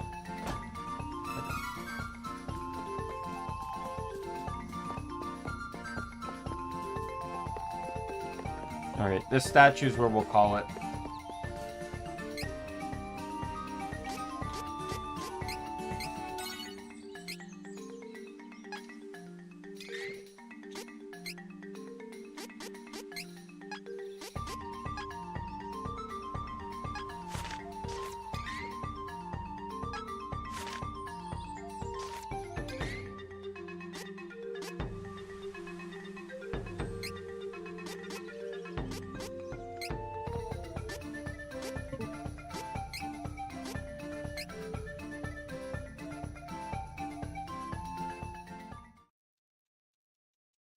All right.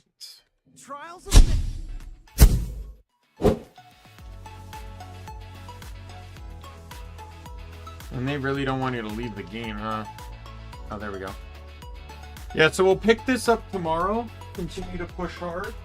The subsequent games won't take nearly as long getting them started. Outside of the second one, where we'll have to see both Ray's and Duran's backstories, just so there's context, of course. But from there, like, we'll watch them all, and we're gonna, like I said, we're gonna pretty much keep watching story, just because we're gonna see differences in dialogue and stuff through the interactions. Like, but at the very least, the cutscenes aren't ridiculously long. Like, it's not unbearable to sit and watch, right? It's not like if, you know, in Final Fantasy 12, like when I played through the second game, didn't I skip all the cutscenes when I played through 12 the second time? I'm pretty sure I skipped all the cutscenes because we watched them the first time I played through the game. Right? There was no reason to watch them a second time. And I plan to do that for as many other games as I can possibly think of. Like Crosscode as well. We like the second playthrough, I skipped through as much dialogue that was irrelevant to the new dialogue for New Game Plus, and when I played through a third time, I'll just be skipping through everything, because the challenge isn't the dialogue. The challenge is not dying in one hit to everything when I get to 1,000 subs. And so yeah, I'll have to sit down and figure out who I want, because obviously I want to be controlling the hardest damage dealer on each build, on each character. And so far, Angela's the only one that's not the case on, but all of Angela's 4 classes are damage dealers. They just damage deal in different ways. But I don't want to be running staff on Angela, so I want to use one of the builds that has good MP recovery. So that's why I'm running light. But so far, every other main character is going to be dark. I just have to figure out if Duran and Hawkeye are going to be the same or not, and then I'll have to figure out what I want the others to do in their other subsequent builds. There will be repeat party members too, like Kevin and Angela are on the same team twice. Ray's and Hawkeye are on the same team twice, but the second time they are both party members, and it's going to be following Charlotte's path. So it shouldn't have combined dialogue like it will in their first time together. Duran and Kevin are on the same team together once. Duran and Hawkeye are as well. Like that, you know, it's just kind of doomed to happen. Ray's and Charlotte and Angela, and like it's all gonna loop like this. But there are some that never happen. Like Angela is never on a team with Hawkeye. Kevin is never on a team with Ray's. Duran is never on a team with Charlotte. And then it's just going to be vice versa, right? So Charlotte's never with Duran.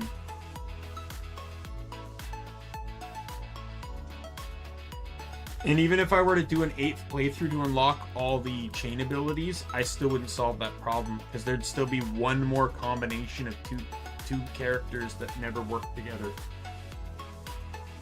Because if I did an 8th one, right, I could put Kevin and Ray's on the same team, and then I could do like Duran and Charlotte, but there's no way for me to get Angela and Hawkeye on the same team. I'd have to do an additional 4th playthrough for that, or an additional 3rd playthrough just for that, and then that would make the numbers uneven, as one character would get played, or no, 3 of the characters would get played too many times, so then you'd have to do a 10th playthrough basically just to get all the options.